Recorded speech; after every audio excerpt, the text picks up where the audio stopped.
I gotta get Not this. welcome, gamers. For how many of you is this your first D&D session? There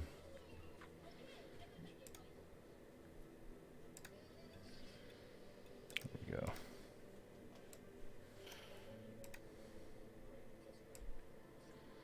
I'm not either, but I think it's because I might have the wrong thing selected. Oh, that's better. Did you start the stream? I did.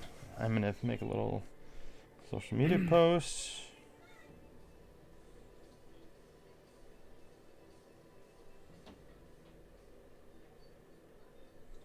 It's so hard to find your channel on Twitch.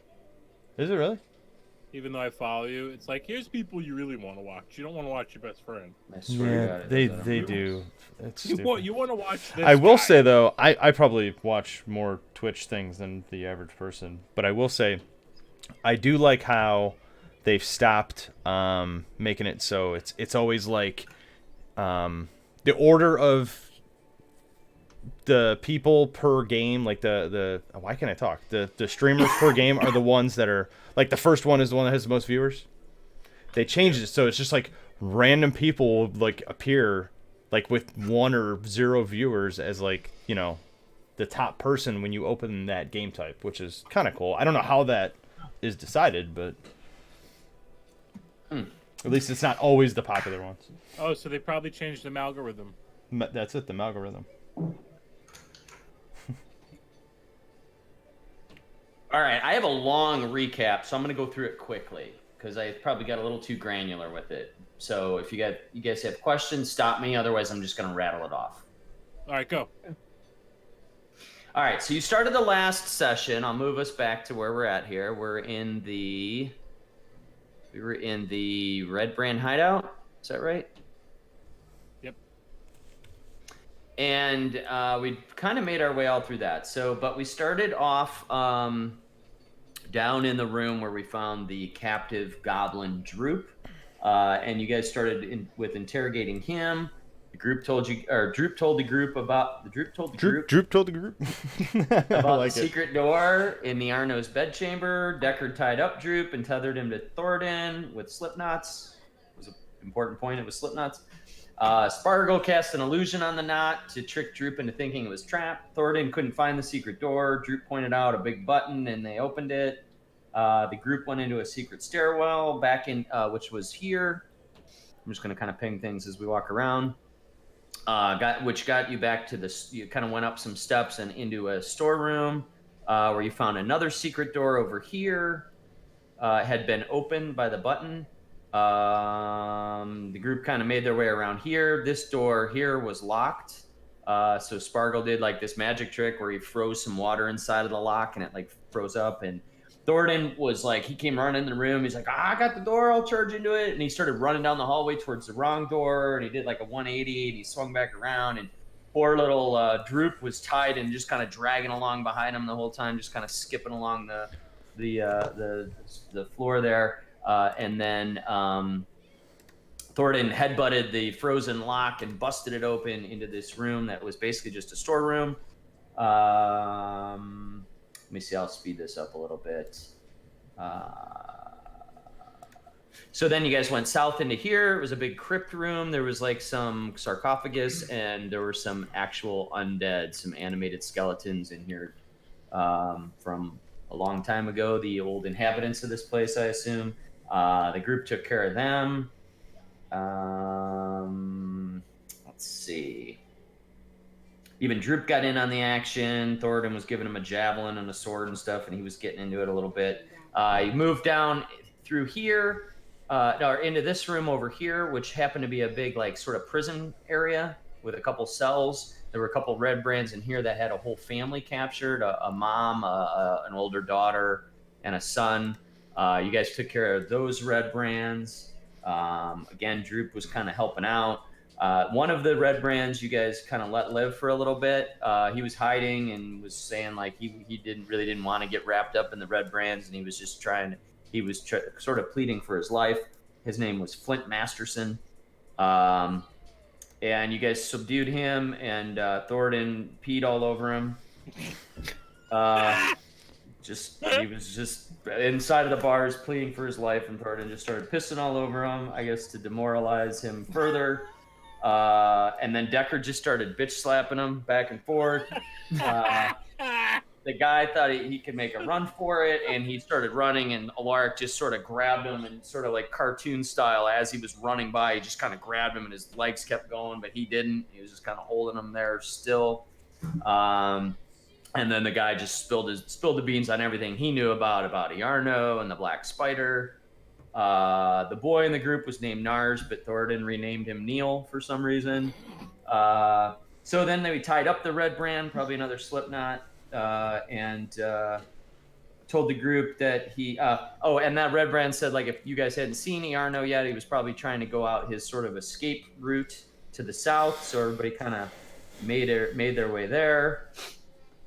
So they went down into the south hall. Here there was a big pit, which Thoradin fell in first, but he caught himself. But unfortunately, Droop fell in after him, and then just sort of the little bit of weight of Droop pulled him down. So those two fell in the pit. Everybody else got him out, but you left Flint Masterson on this side of the pit. Everybody else got on the other side, and Flint saw that as an opportunity for him to sneak out. Everybody took a couple shots at him. He had a javelin in his one arm, and he got caught in the gut with a fireball, but he still managed to kind of sneak out the door. The group, not wanting to go back over the pit and get him, just continued south here. Entered this last room down here, and there were some like stairwells going up and down, and saw a mage who was Iarno. He was fishing around in this big water pit, this cistern, looking for something, but then the group immediately started attacking him. He paralyzed Alaric for a minute. Thoradin said, Thoradin was egging on Droop to, kill this bad wizard guy, and Droop did he threw a javelin at Iarno and actually got a critical hit on him, which kind of encouraged everybody. He's not a machine, he's a man. Iarno surrendered to Deckard at that point and trying to bargain for his life. He really didn't care to just dump on this whole sort of enterprise that he had here if he could live. He said he offered to draw a map to Cragmaw Castle. He said that he told you guys that the Black Spider is a drow elf and that he's looking for the Wave Echo Cave and that he leads the Bugbears. He also offered to make this group like the new Red Brands, or his new sort of force in town here, but the group turned him down. As he was negotiating, Spargle just out of nowhere just sort of launched an unexpected attack mid-conversation, big fireball. He's all angry, which that knocked Iarno to the ground, and he dropped his staff, and he kept begging and pleading. Spargle picked up the staff. Thoradin found that there was a leather bag in the cistern that Iarno was after, and then he started peeing on Glassstaff. Because he was laying on the ground, and that's what we do, which dissolved Glassstaff's last ounce of dignity. He did his little misty step sort of teleport thing up towards the door as a last-ditch effort to escape.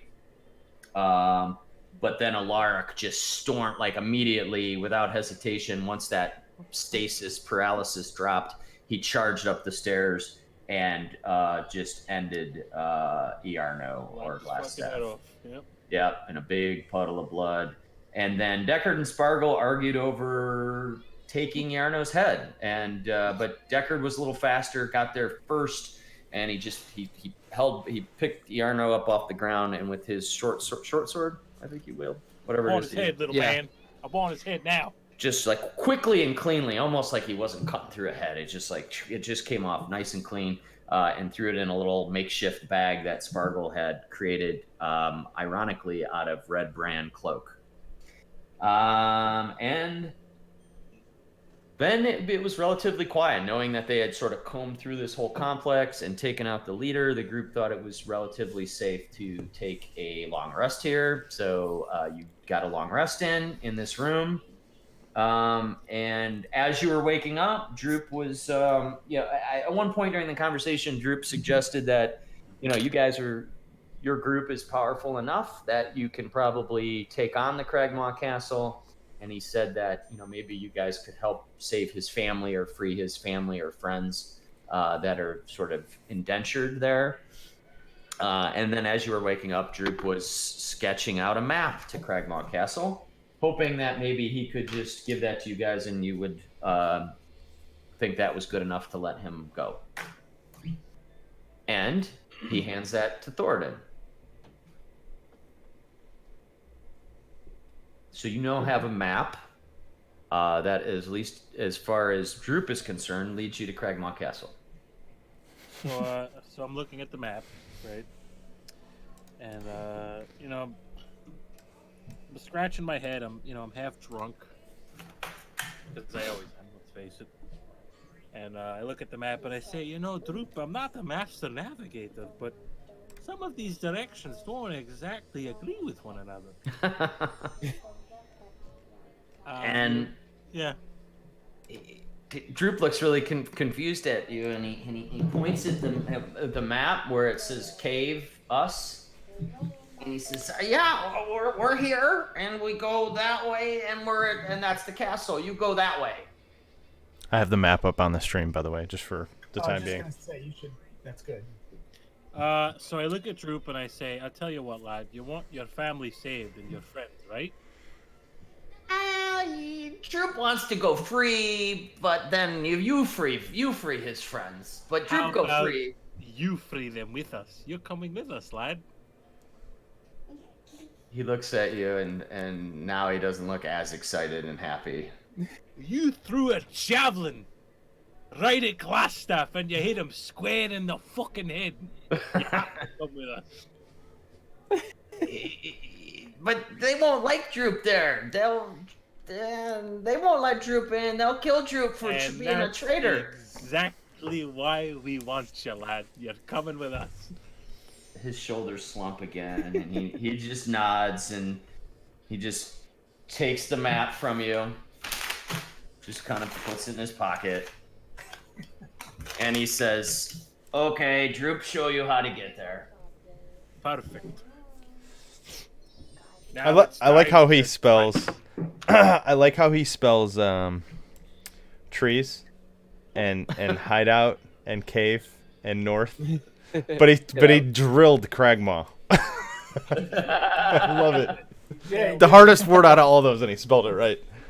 Yeah, totally nailed it. Totally. Nerth, head nerth. Nerf. Sup? cat cell. All right. So, you can go get out of this place however you want, if you'd like. Droop is just sort of looking at Thoradin and saying, "All right, we ready to go?"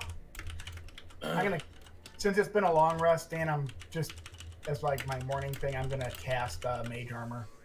Okay. So you refresh your mage armor.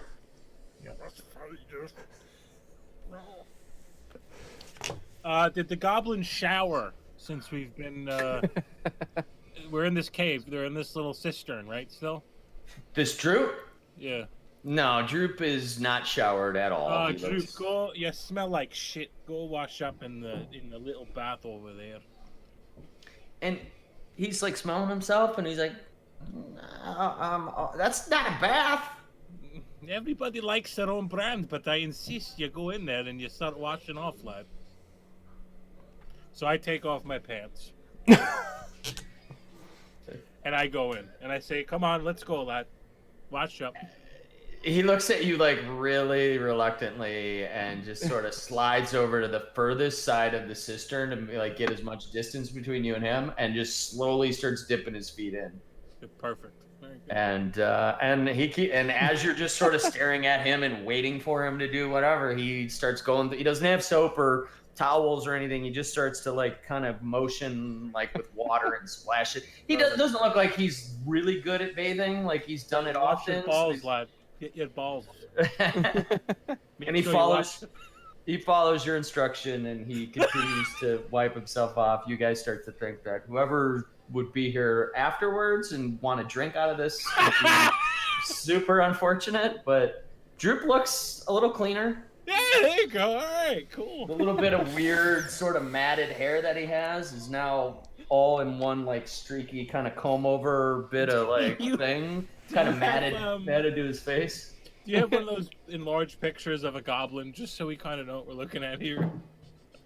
I do, but I don't know if it's gonna do him justice. Because he's so much skinnier than the than Because the I'm rest of picturing them. Gollum. I'm really picturing Gollum from Lord of the Rings. And that is what you should be picturing. He's Okay. kind of got like the look and mannerisms of a or look and structure of a goblin, but he's much skinnier and scrawnier and again his hair is all sort of like crazy 8th grade chemistry teacher kind of thing going on. Oh boy. All right. Well, he's showered up. I'm showered. You guys want to get some of this? Well, let's I say we head to town. See if we can't get paid for this head here. All right, cowboy. I'm with you. All right. So Drew points to the door at the top of the stairs and he says, shortcut there. Yeah, I start walking towards the door, and as I pass the door, Here? I Is this... Uh, look to over the where I'm right. at. He's pointing at the door behind you, Deckard, but yeah. Oh, I see. Got it. Oh, this door here. Mm-hmm. Oh. You haven't been through this door. That's right where you guys killed. Let's go through this door. I head over towards this door, and as I'm walking by, I step right on Yarno's chest. That's where he was headed to, right? Yarno? He was, or that's where he at least like teleported to right before before Alaric charged after him and cut him in half. Okay. So Deckard, you go up the stairs. Now, you guys, as Deckard's running up the stairs, don't see anything necessarily, but you guys smell like a faint smell of burnt hair.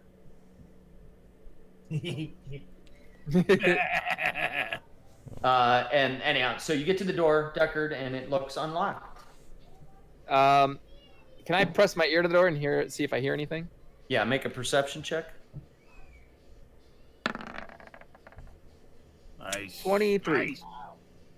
Nice. You don't hear anything. It's completely dead silent. Blast in there. Well, I quietly, like as if I was trying to sneak into the room, open the door. Okay, make a stealth check.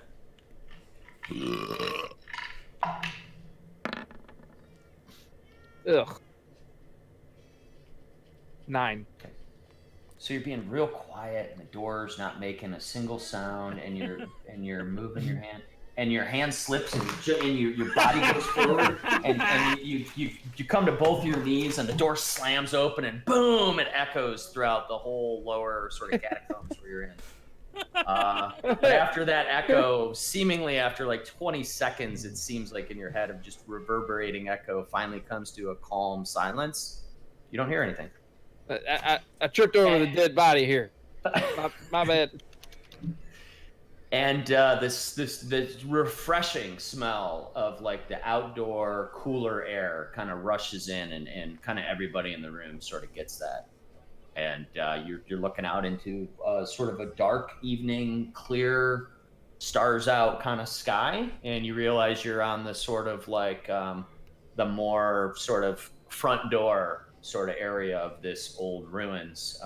Again, you guys came through like sort of a makeshift tunnel, a natural tunnel that was down below. And you're now standing right out front of the Red Brand hideout, or the Trezendar Manor. Oh, fresh air. Does everybody go out with you, or is anybody staying inside? I'm kind of in the doorway, and I say, anybody want to check what's in that door behind the dirty water? Alaric will go over there and check that out. I'm hanging out by the door. I want fresh air. There might I be like some the air. trinkets in there. Maybe some Yeah, you dead guys, arms you for guys Thoradin. hadn't been in that room. Alaric, are you opening the door, or what are you doing? I'm just gonna try to open it like normal, see what happens.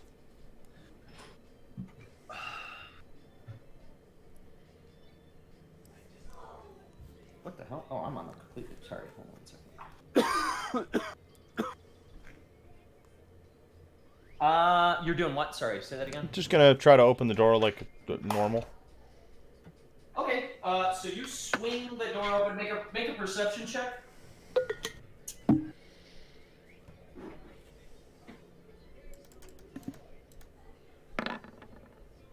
8. An 8. Mhm. Okay. So yeah, you. I'm sorry. You said you were swinging the door open as normal. Just like opening a door like you would normally open a door. Yeah. Make a stealth check. I misspoke. You want me to just keep that roll? It'd be a 7. Nah, you can roll again. I said the wrong thing. 10. Okay.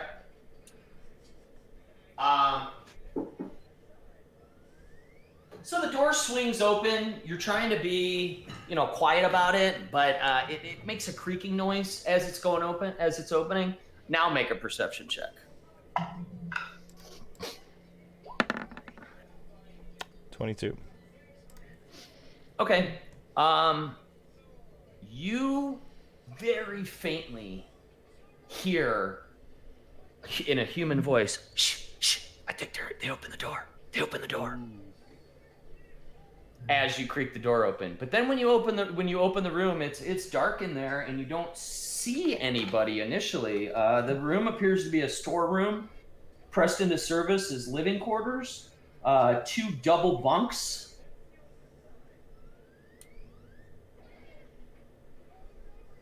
Stand against the wall near the door, while barrels and crates fill the southern half of the chamber. Let me get this here for you.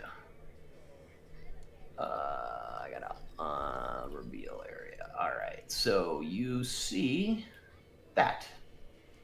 But now, when you say dark, I mean there's like no light, like pitch black, or? No, it is. I mean, you get enough illumination kind of coming in from the other room. Now that you've opened the door, but there's no other light in here. There's no lit lanterns or anything like that. But you can see based on the light that's coming in from the room that you were just in. Okay. And that's what you see. You see 2 beds, and you see a bunch of barrels and stuff. But I don't see anybody. Nope. Okay, so I'm gonna proceed further, or like, I guess we'll say I'd like maybe stand there and poke my head around the corners, and as I hear a voice, I'm gonna. I don't know. However you think I would do it. I'm going to look around the room for who the hell I heard. Okay. So you walk into the room, and as soon as you start, you look around. To the left, you see some barrels and crates. To the right, as you're kind of looking at the bed, you see feet sticking out from both of the beds, and a little bit of red cloak, or a little bit of the red cloak kind of just out from under here, and you realize that there are 2 people hiding under each one of the beds, and they're completely motionless, seemingly hoping that you haven't spotted them yet, and trying to do whatever they can to not let you spot them. Do we just? But I clearly, I mean, doorway. Is that what's going on? What's that? From our perspective over here, we just see him basically standing there in a doorway. Is that all? Yeah, he went to creak the door open. You heard it go, and then he stepped in, and now you see Alaric kind of looking just standing in the doorway, kind of looking around into the room, and now he's kind of down, almost on one knee, looking underneath something from what you can see. clearly, Hey, guy, clearly, what are you doing? I'm gonna pretend like I didn't hear him. So Alaric clearly saw people, saw feet, or whatever you said. Yeah. I mean, I saw that. Okay. Well, So you see some feet sticking out under the one bed, and then under the other one, you see clearly some red cloth. okay, so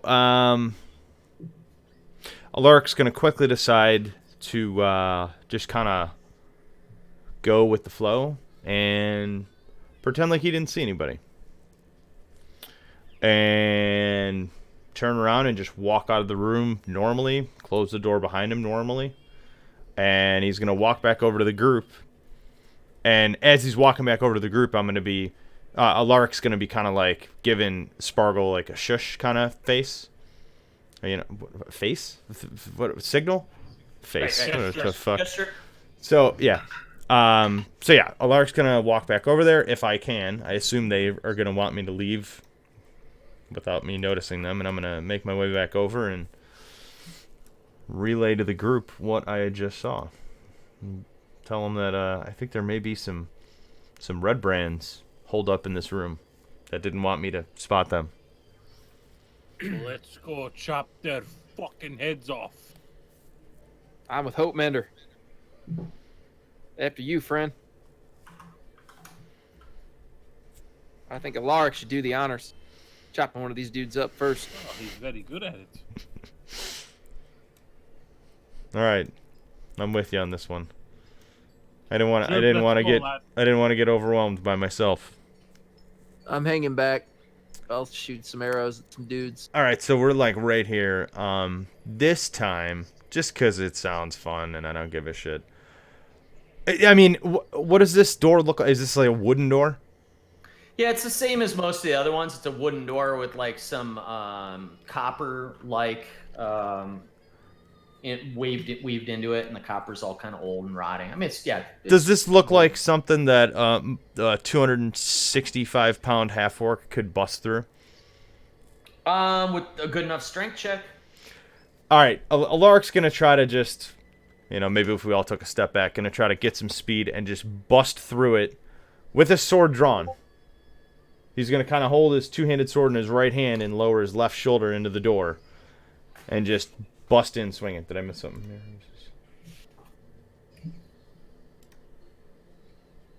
Oh, sorry. All right, I'm gonna have you do 2 rolls. Okay. And I want you to make a strength check to see if you get through the door, Okay. and then I want you to make an intimidation check to see how forceful and crazy your presence coming through the door was. All right, I'll Whether do whether it was the Incredible Hulk coming in and being like rah and scaring everybody, or whether it was like stumbling and tripping and looking clumsy because you just slammed your face into a door. Okay. So this is my strength check. Yeah, this is your strength check. So 14. 14. And Okay, then okay, go ahead. Sorry. That's enough to get through the door. Okay. So you charge through with your shoulder and you come crashing through the door. You had just opened it, so it's a combination of it's popping open on its hinges and part of the door is like splintering now because of your sheer strength. But you tear your ACL. You gain proficiency in the intimidation. Rupture your skill. Achilles. Right, you're after Oh, the final. KD, the snag. So Clear to play. I assume that I must have never had to do this before. So I guess when I have proficiency in intimidation skill because of my racial, but I assume that's just already automatically calculated in, right? Because you're a psycho? It should be, yeah. That Okay. should be I must in. have just never done this before because some of these things don't get calculated in, which is silly. Okay, sorry. So I'll roll the intimidation. Hotbed of repressed Oh, rage. Jesus Christ. I'm gonna really scare him. Yeah, can you please just assume that Alaric's voice crackles? Yeah, Like, please, just let it. It please. doesn't have to. I don't even have to say words. You could just like go to let out just a loud battle cry scream, and it's just gonna be like, ah! That's it. And they're gonna be like, what? So you do come through the room so quickly, and I mean that door just bursts off its hinges. But you actually trip over a red brand that was standing on the other side of the door, and you do let out a little bit of a surprised like of your own. Now he does the same for what it's worth, but your sort of clumsiness on fumbling through it kind of eliminates the element of surprise. Did Alaric's voice just crack? I think it did. I don't want to say anything. All right, roll for initiative.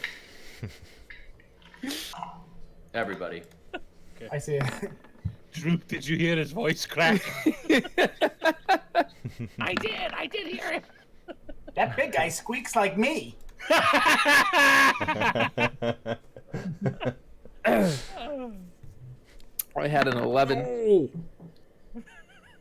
I Oh, must bite I got my bonus. I had a, not that it matters, but I had a 6. It's just the shit rolls tonight, guys. Sorry. It's initiative. That's what I do.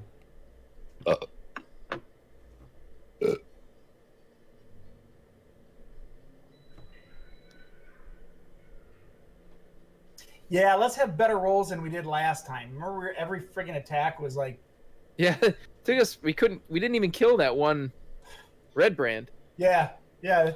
We all took a shot at him, and Is that your last roll, Adam? The 9 was your initiative? That was my initiative, yeah. Okay. And Thoradin, you had a what? 17. Okay. 17, 35%, baby. 17. All right, so you guys, so Alaric Bad busts call. through. You hear his voice crack as he goes. He gets he's surprised. What he expected was he was gonna bust in the room and like yell at these guys who were hiding under the bed, and they would scare him and freak him out. He didn't expect one of them to be right behind the door, so he kind of like fumbles over him and like pivots around and lets out this like cat, this little crackle of a scream, and. That ruffian, though, happens to be the first to act, and he swings around, and just out of sort of even just surprise desperation, he doesn't even really know what's happening yet. He starts swinging, and he swings twice at Alaric. oh, these guys are already swinging at us, huh? Yeah, they got their little short swords, and so his first swing at him is an 8 or 9 to hit, No, it doesn't. and then a 20 to hit. That'll hit. That's 7 damage. And what kind of damage? Piercing. Okay. So So I. he's stabbing with this short sword. He doesn't even know what he's stabbing it at. Well, he Oh, assumes you know it was what? it was the big dude that was just in the room that they were hiding from, but he was so surprised that you came running right back in seconds later.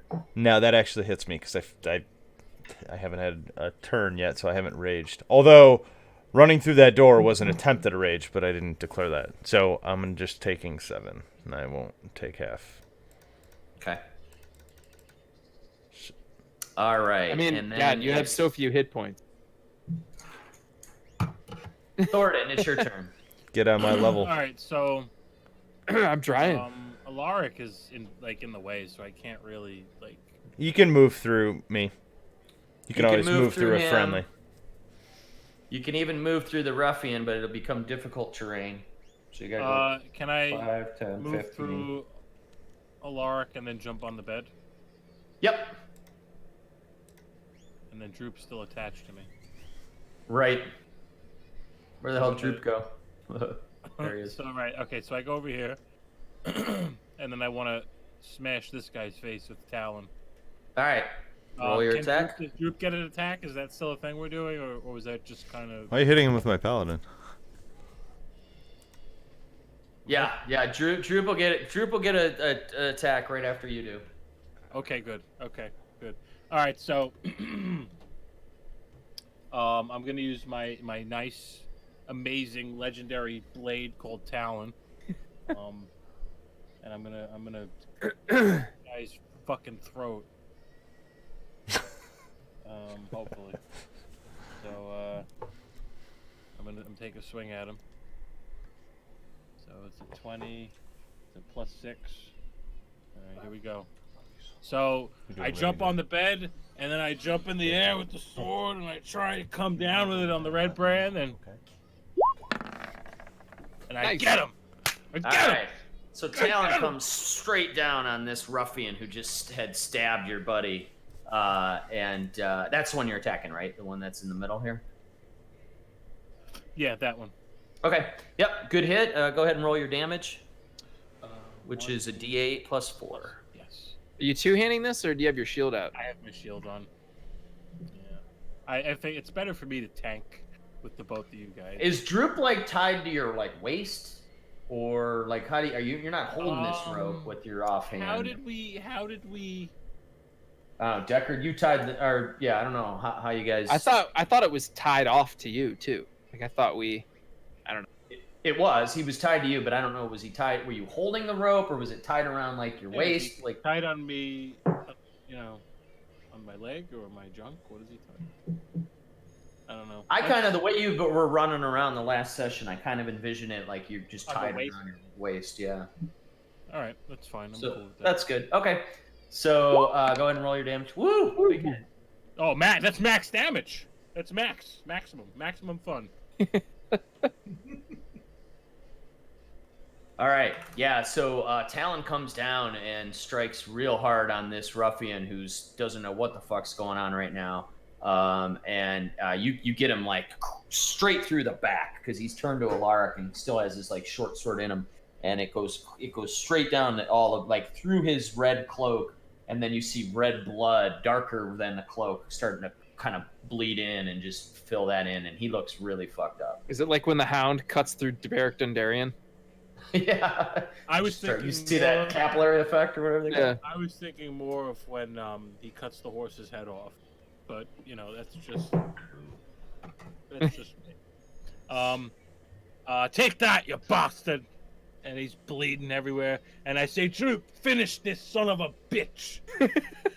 So Droop still has the short sword that you gave him the last time. That's what he's wielding at this point. And which normally is more of a stabbing weapon, but he's such a little guy, he's almost like two-handing it. Yeah. But he's got his hands bound by this rope, right? That are, Oh no, wait. His hands were tied behind his back. He shouldn't have been able to attack at all. I just realized that. Just retcon it. Sorry, I just want to say retcon. It's such a cool word. Wait, but did we change that at all at any point? Did we like loosen it up? No. No. If anything, when we were sleeping, Alaric tightened it up. All right. So I'm gonna say Droop. Unless you guys decided that you wanted to that you're gonna let him free, he's not gonna get an attack. The party's over. Sorry, Droop. Can he headbutt him or something? He should be able to headbutt. He's just getting kind of dragged along now by you at this point. Spit on him or something? I don't know. All right, whatever. All right, Alaric. Milk that cow enough. That's fine. Yeah. Alaric, it's your turn. So, after his heroic door bashing, and then fumbling and losing his footing and voice cracking and total embarrassment, Alaric's going to try to recover a little bit and sorry, I don't know, my son's making a bunch of noise. And he's gonna just let out a raging battle scream and try to chop this thing in half that's right in front of him. All right, Wolverine.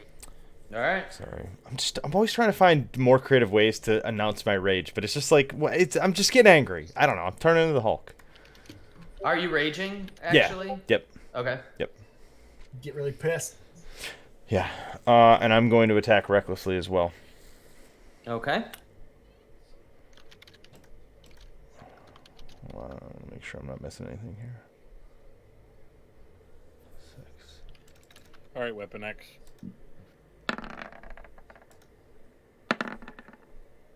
So 13 to hit. Jesus Christ.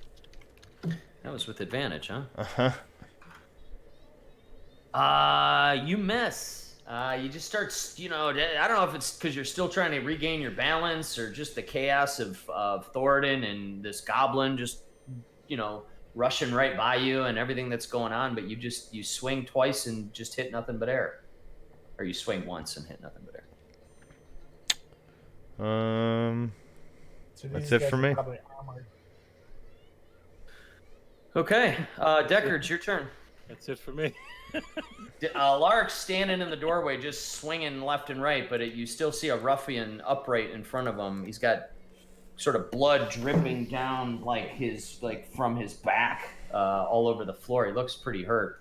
And you also kind of behind all the fray here, you see another ruffian on the bed, just sort of standing there, almost frozen, not sure what he's supposed to do yet.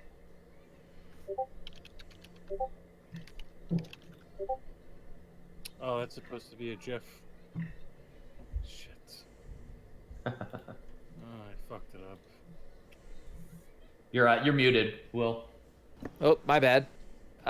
So I start walking toward the door, and I pull out my dagger, but I don't. And I like underhand whip it at this guy here.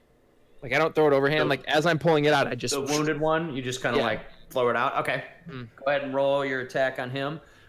Now he's in studded leather armor. He's got his red cloak on the back and all that. So typical kind of ruffian.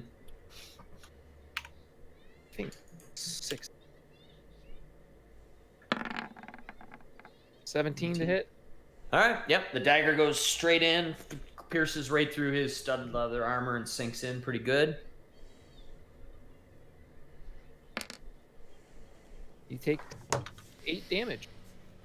And he grabs his stomach where the dagger went in, and he just falls over and goes completely silent. And still just in emotion. So that was like, I never broke stride doing that. I just whipped out this dagger, and then I level my crossbow. I stop right behind Alaric, and I actually like use his shoulder to like rest my arm on, and I fire my crossbow at this dude. All right. Roll that attack.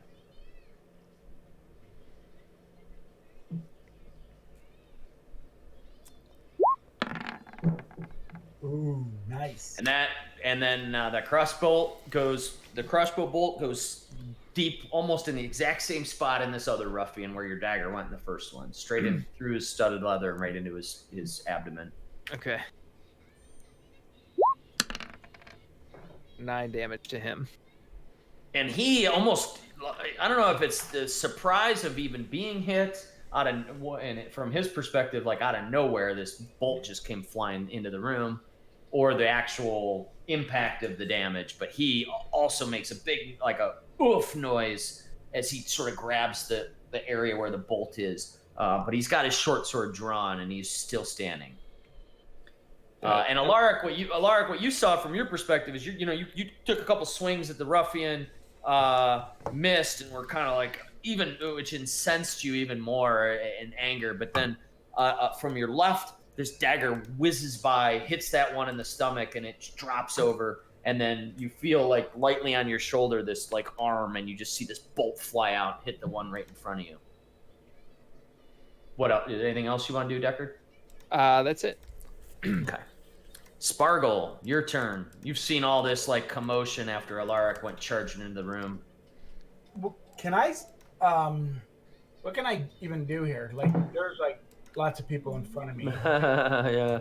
Do I have really any visibility or ability to do anything?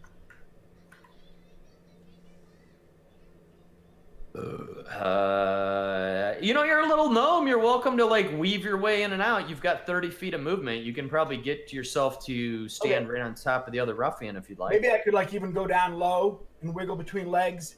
Yeah, and like crawl through like you're, Yeah. So then I kind of wiggle right underneath Ulrich, and I point at the guy and I go kapow, and I shoot. I'll just shoot a firebolt at him. Okay. Go ahead and roll that attack. Is that a cantrip? It is. Okay, cool.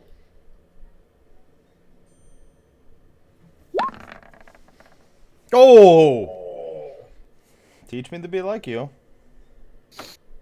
Wow. So after Deckard comes in and puts, you see this bolt come in, and the Red Brand kind of grabs himself. Almost a fraction of a second later, everybody, Deckard and Alaric, feel like this like motion under their legs, almost like a rat is kind of like running through the room, and they kind of, ooh, what's going on? And then just the whole room, because it's a little bit darker in here because it doesn't have direct light, just lights up real quick, almost like a flash from a camera. And then all you see in the corner is the ruffian just erupt into flames and just is so singed that he doesn't even make a noise and just falls back into the bed. The bed itself starts to sort of smolder a little bit as the ruffian is completely toasted. And these two guys are dead. They don't smell so good when they're on fire. Yeah, the room does kind of smell, honestly. Like, you know, they got bloody dead ruffian on the one side and a burning one in the corner. I grab my dagger out of the chest of the one, Cool. wipe it off on his cloak. As everybody's like recovering and like getting their weapons back and just taking a breather, Alaric's probably at this point still just taking swings at dead guys because he's just all over the place. We're all a little bit less intimidated by you after what happened. Good. I should just get like a permanent -1 to all attributes. Is this wearing sunglasses? No, those are regular God, glasses. They're her regular glasses. No. Just the way the light's hitting them, they look like sunglasses. She's adorable. Okay, yeah, and that's it. You guys kind of look around, and there's not much in this room. It was literally just a place where they slept. But the Red Brands themselves have little like leather belt pouches that you're welcome to go through. You go potty. I'll come help you. Okay? And like every other room in this place, there's a bunch of hanging red cloaks on the wall. Bunch of crates and stuff. Yeah, there's a bunch of crates and stuff, and you know, as you guys are looking around at the crates and the barrels, I see him. get it, crate and barrel. It's just more of the same stuff that you've seen in a lot of the other rooms. It's like it's the travel belongings of people would have in their luggage. It's costume jewelry that's not worth much. It's clothing. It's basics. You know, there's nothing of interest in here, other than the coin maybe and some gems that the Red Brands are carrying. Deckard be like, I'll take that. I could sell it all for gold. So don't mind me. I'm just gonna take all that jewelry. It's true. So there is. Hopeman, are you mocking me?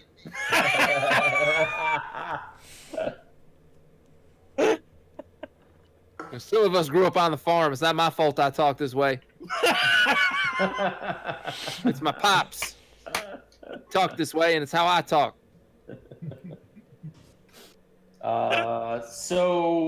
There is 18 gold between the two of them, Will, that you can take. Can I transfer that to my World of Warcraft character? Oh, I wish. You know, Deckard's gonna take all of that. You know what I mean? Friends, I'm, I want the gold, but I'll let one of you hold on to it. Lark has no Oh, wait. interest in it. Are they gold pieces on the floor?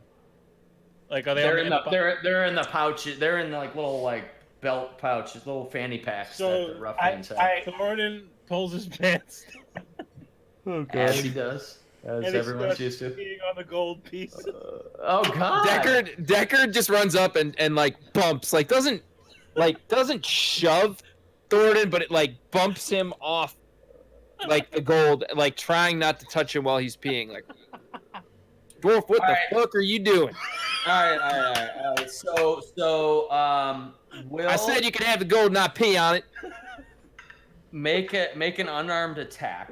It's not gonna do damage. I just want to see how well you shoved him. Just out how of the way. well you jack him off. Oh, what? Oh God. Okay. I don't know what. I don't even think I have a modifier to that. I thought So you did. 9. 9. Yeah. All right. And then Thornton, are you? If you're being shoved, is your objective to continue to piss to try to continue to pee on the coins, or are you trying to lay off? No, I'll lay off. I just wanted to piss him off a little bit, but I Okay. All right. If you wanted to continue to pee on the coins, I was going to have you make an acrobatic check against I got that a couple 9 drops 9 on there. I'm good. All right. So seeing that your buddy is sort of getting you, you just kind of turn to the side and finish pissing on the. I'm going to assume on the other On dead Droop? Red Brand ruffian. All right, so he's scooping up the gold coin, right? Well, no, I'm looking down at. I'm like, all right, now, Hope Mender. Yeah, I'm kind of clearing them off. I'm trying. I'm like. He's in the crates like this before we could even do anything. He's just just like this. That's what he's doing. I walk walk over and I tap Deckard and I go, I don't want the gold, Mr. Greedy Cowboy, but can I have the bad man's head? Yeah, I told you. We're going to go to town. I'm going to show it to the town master. I'll give it to you so long as you'll come to the town master with us first. Okay, I need that head for my friend. I understand that. But will you come with us so we can prove that we took care of this problem so we can get paid? So I walk over to the, like, just down the hall here, and I sit down cross-legged, and I pull out stink bag, and I just start chittering back and forth. I lean. I look to my right, and I look. I see Hope Mender like with his pants down. Like, what are you doing on the floor? You were like picking up gold pieces. Is that what you're doing? Oh no, I'm not. Oh, okay. That was you. Oh, got it. Yeah. I look over. I'm looking at Hope Mender with his pants around his ankles, peeing on a dead red brand. I look over at Spargle, who's like mumbling to himself after I tried to reason with him pretty reasonably. And I just look over at Alaric and I go, who the fuck are these people? I might be a dumb hick, but I'll tell you what, these are weird motherfuckers.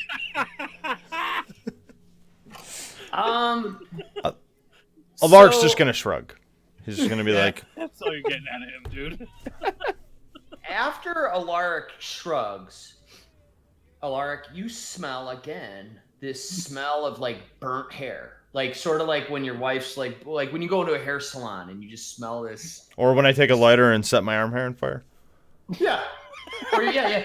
Or you're going to light your grill and your arm's in there and you get all this little. Your arm turns into a bunch of pubic hair and it stinks real bad. Yep. That's exactly what you smell right now. No, I know it.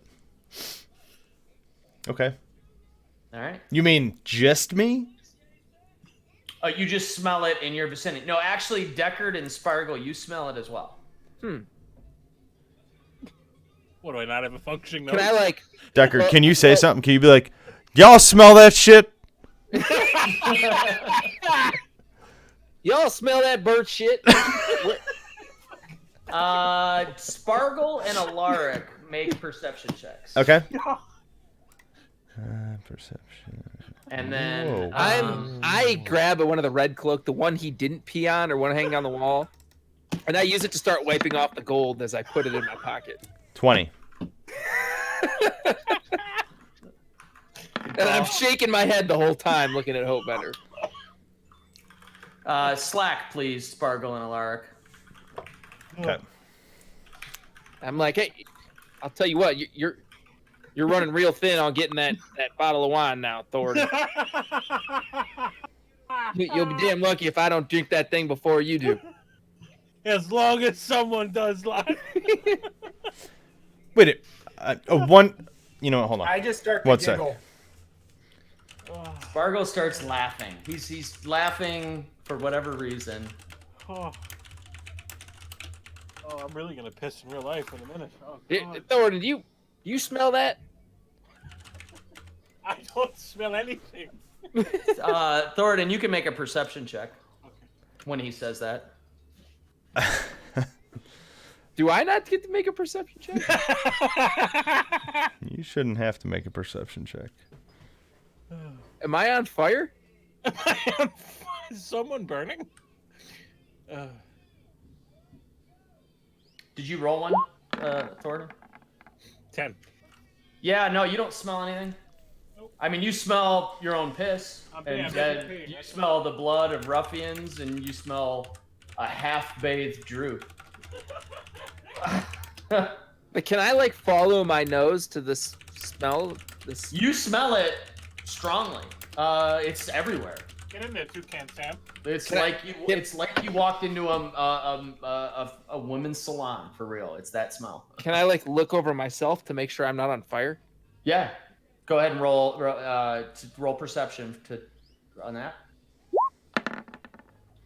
20. You're starting to look around, and when you go to put your hand towards your head, you feel some heat, and and then you go like this, and there's no flame, but you feel your hair is warm. And then you look at it, and it's got little particles of burnt hair on it, and it's sure as hell your hair just was burning. So as he's like Is my self-discovering hat that, singed? Alaric is gonna be pointing at his head, like with his jaw kind of dropped down, like meaning to say, "Dude, your hair's on fire." Your hat's okay. No, your hat didn't get damaged. Is my hair is on fire? No, now that you've like touched it, it already just sort of went out. It was just like you were too close to a campfire, and it did that thing where it like sort of burned your hair a little bit, but it didn't like catch flame. Wait, now didn't they smell that when we were out in the main room too? Mm-hmm. And it went away, and then it kind of came back.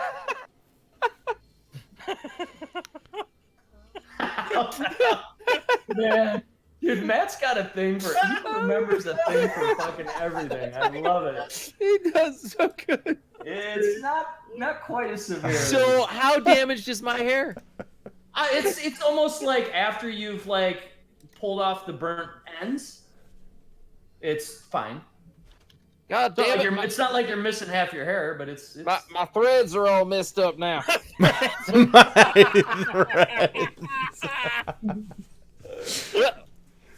Sparkles, you light my hair on fire. I'm just rolling around laughing.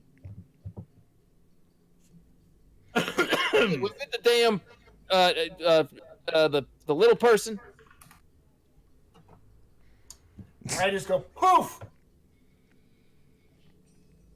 And when he says that, the other side of your hair goes. This time you realize your hair is like caught again, and he's like lighting your hair on fire. And he's laughing and looking at you, and pointing, and it's clear that the flame came from him. You're a greedy cowboy. And you're a little fucking pipsqueak. I put my I aim my crossbow at him. You better stop lighting my damn hair on fire. Oh, I pull my sword out and I say, "You leave him." I got my shield out. All right, so I stopped chattering with Stinkbag, and I said, "Mr. Stinkbag doesn't think that I can put a sphere of fire in your sphincter, but I think I can. Oh, jeez. I think you can too, lad. My friend's gonna die. That's why I came." All right, well, I need some money. I don't know your friend. Horses I gotta take care. I do. I'm talking about taking a half-hour detour with this head before you can head back and help your friend. I don't give a shit what you do after that. Can we not? Is that not a thing we can do? If they take the head, or if the head goes away, we're gonna have a big problem. I will slaughter anybody who tries to take this head. Okay. Fair? Love you too. I Your cheered guy's up- gonna take the head. If I know for All a right, fact your guy's gonna take cheered the up head. for a second with Mr. Stinkbag, and I say, "Okay, but we get the head." Or big problem. I'll let you carry it as long as we go to the town hall first.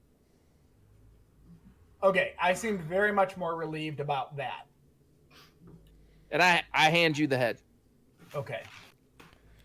Oh my God! Did I- two I- people in our group say just no come to more a resolution without killing each other? No more poof. What a concept! We just become best friends. Did we?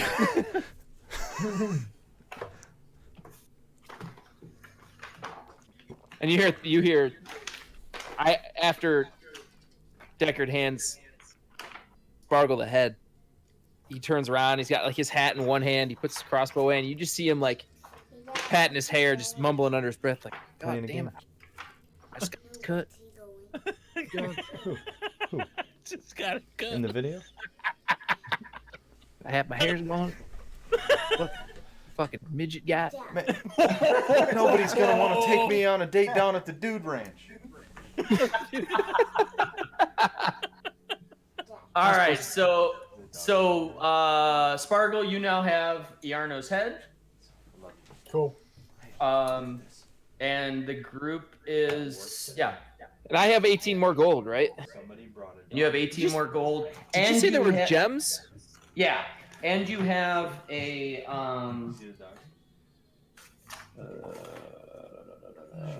one eye. Is it crazy? Her name's Lucy. She looks just like Hazel. You see it? Does she look like Hazel? sorry. And you have 2 garnets that are worth 10 gold each. All right. She's a nice doggy. What are they called? Garnet. Garnets. Yeah. I think they're red. I think those are red gems. Yeah, they're like blood red. All right. So that's about it in this room. You guys want to head out of this place and back to town? I'm sorry. Explore this place? How many garnets were there? 2 at 10 gold each. Got it. And when I have you write down these prices, that's like the appraised price. There may be, depending on where you sell it, you could get more or less. Do you guys? How do you just put add that as a custom item? Is that the best way to do that? That's what I've been doing. Like I have a fine comb, 5 carnelians worth 10 gold apiece, 2 garnets. Okay. Yep. All right. You guys want to head out of here, explore this place more? I mean, I think we've. Well, we got to go around the corner. Can I rummage through these barrels and stuff? Can I investigate the room a little bit? I kind of assumed that you guys were, and that's where I kind of described that all those barrels are just full of the same sort of common provisions and stuff. You're welcome to take as many of them as you want, but it's just like household items and clothing. Take all of them. What kind of items? What kind of household items? Anything in particular? No, it's Is there a pepper shaker or salt shaker? I forgot about that. Make a match there. Forgot about that. No, I mean it's literally just clothing. Okay. Hey, Thoradin, was this the door right there? Is that where Droop wanted us to go, or was it this one? No, I think Droop wanted us to leave, go out through here. That door? Oh, okay. But we never explored over here, so we should probably go do that. I mean, if we want. You know. It's up to you guys. I'm cool. I was just curious if I didn't know where Spargo was telling us to go. Yeah, he didn't want us to leave. He was telling us about the secret exit or whatever to get out. He just wanted us to go to Cragmaw Castle. Okay. But I'm all about finishing this, exploring here. Yeah. Is there a door down here, Dan? Not down here. We could try. Can we break the wall? Can we just smash it down? You can go inspect that area if you'd like. Who's looking in that area? Deckard, I'm gonna look. I'm gonna look because I might we'll let smash Oatmender it. do it. So you're all right. You're going down into that corner with Droop in tow. Yeah. Me and Droop. I'm gonna feel the walls. I'm gonna smell the walls. I'm gonna listen. All right. Go ahead and make another perception check. Ooh. Give it to me, baby. Come on. Give it You to me, walk baby. up. You walk up to that area, and you walk up, and it's a completely blank wall.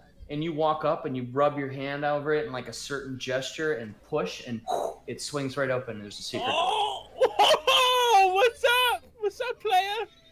I can't believe you rolled that well.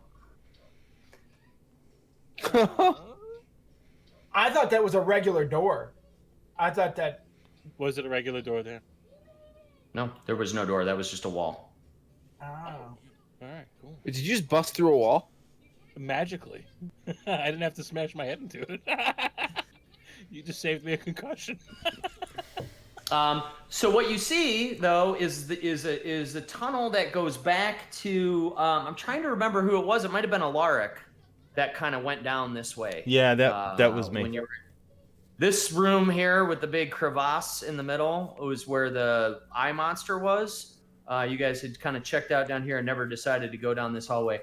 Thoradin does this little magical gesture thing and swings what looks like the wall clear open, and Spargle and Deckard look over and notice that, oh wow, yeah, it's that leads back towards where we came in. So you guys can choose to either go out this door that Glassstaff was trying to get through that Deckard opened up into the night air, or you can backtrack through the crevasse and go out the tunnel area. Let's go through the new door. That's my suggestion. All right, I follow. So we could step on glass Sort staff of. again. And there's nothing in his corpse. Is there anything in his stomach that we might find? Like, you know, Oh, if we cut him Jesus open? Christ. I think you guys like looted him pretty well. The main thing was he kind of dropped that staff that Anything in his belly that we can Thornton, he might have had something stuffed up his butt. I don't care much about gold or nothing like that. yeah, he This he guy had- right here. you guys looted a bunch of crap out of his bed chambers too. That was sort of his Maybe stash. Jesse James wants something out of his belly if it's gold pieces or something. Jesse James. You're welcome to gut him. Something you don't hear every day. You're welcome to gut him. I mean, I'm down with it. Maybe we'll find something, you know, like maybe he's got like golden innards or something. I don't know. Fuck it, let's gut him. All right, All right. Let's go ahead and gut- roll an unarmed attack. Oh my god, this game is sick. I mean, is it the game or is it you? It's hard to say. We're trying to figure that out. Oh, I'm really making Dan's life hard. Oh my god. Oh, I thought that was a 20 again. All right, so you dig you dig Talon into the sort of where are you? Where'd you go? I'm right. Oh, there you are. below him. Yeah, okay, got it. Yeah, so you're there and you're digging, and unfortunately, you kind of go in at the wrong angle, and it's just hard, and you're starting to just fumble around, and now bodily fluids are starting to shoot out, and they're just getting all over you, and the smell is insane. You're gonna take just so you know, you're gonna take a charisma reduction. Because of just the guts and stinkiness that you have on you. You're I can't wash off in the cistern. You can. I'm gonna go do that. I'm gonna go wash. Okay. All right. So Thornton walks up to Glassstaff and starts hacking at him. He doesn't get too far. A bunch of guts and stuff spill on him, and then he goes over into the droop bath and starts washing himself off. And now Deckard and Spargle and Alara, you look over at that cistern that was nice clear water before. It's now getting really gross. There's just what's it? Flotsam and Flotsam and Jetsam. Flotsam and Jetsam. I've always wanted to use that word that for it, something, Jet? and that's what we got here. So a big pool of just chunky, gross shit. Chum. Oh, I feel Chum. clean. Ah, all right. So, all right, Thornton pops back out and looks a little cleaner, wet. Yeah, it's time to get out of here. All right, you guys head out. Yep. Yeah, I follow. I follow too. Sign me up. Why did I gut him? Whoa. Why did I do that? Wait. Okay. Where were we at? We were in Phandalin, right? Yeah, You we're like were- a little like well. You were at the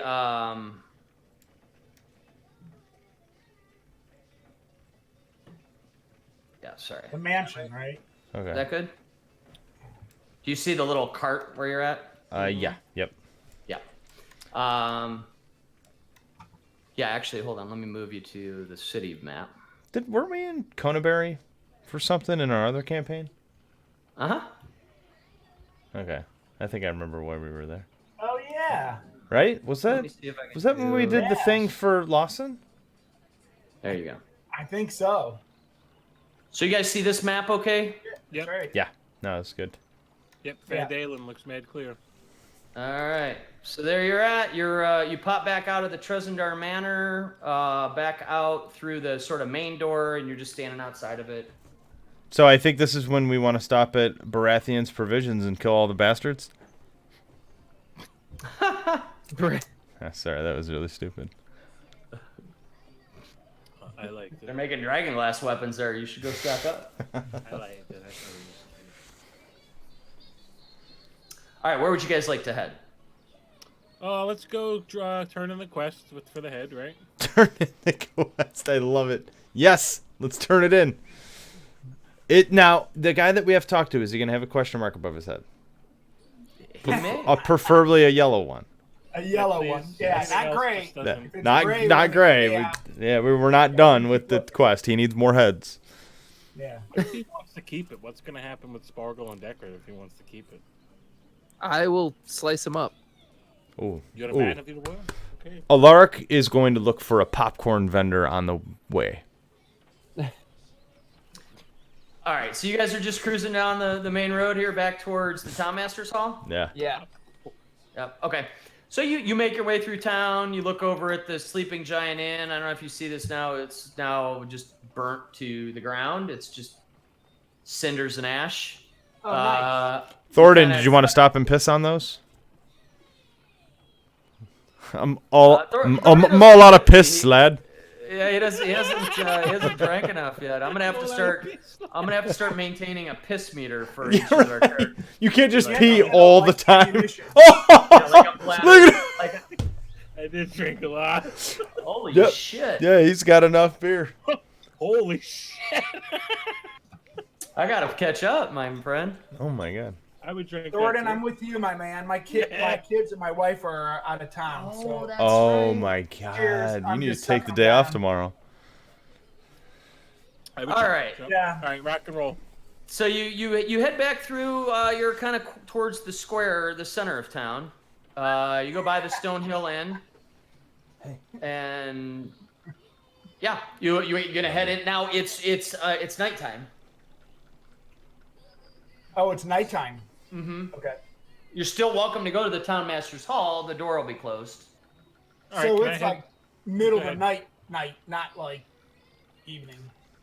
Right. Yeah, it's like 10 or 11 at night. The stars are out. It's kind of dark. Okay, so I mean, is Sounds it quiet. is it safe to assume that like the average person in our group would have been like, yeah, nobody's gonna be there. They're all closed up. Let's go hit the Stonehill Inn or something and crash for the night. It's up to Deckard or Spargle who wanted to go to the Town Master Hall. You guys are welcome Okay. to bang on the door or wait until the morning. I'll do.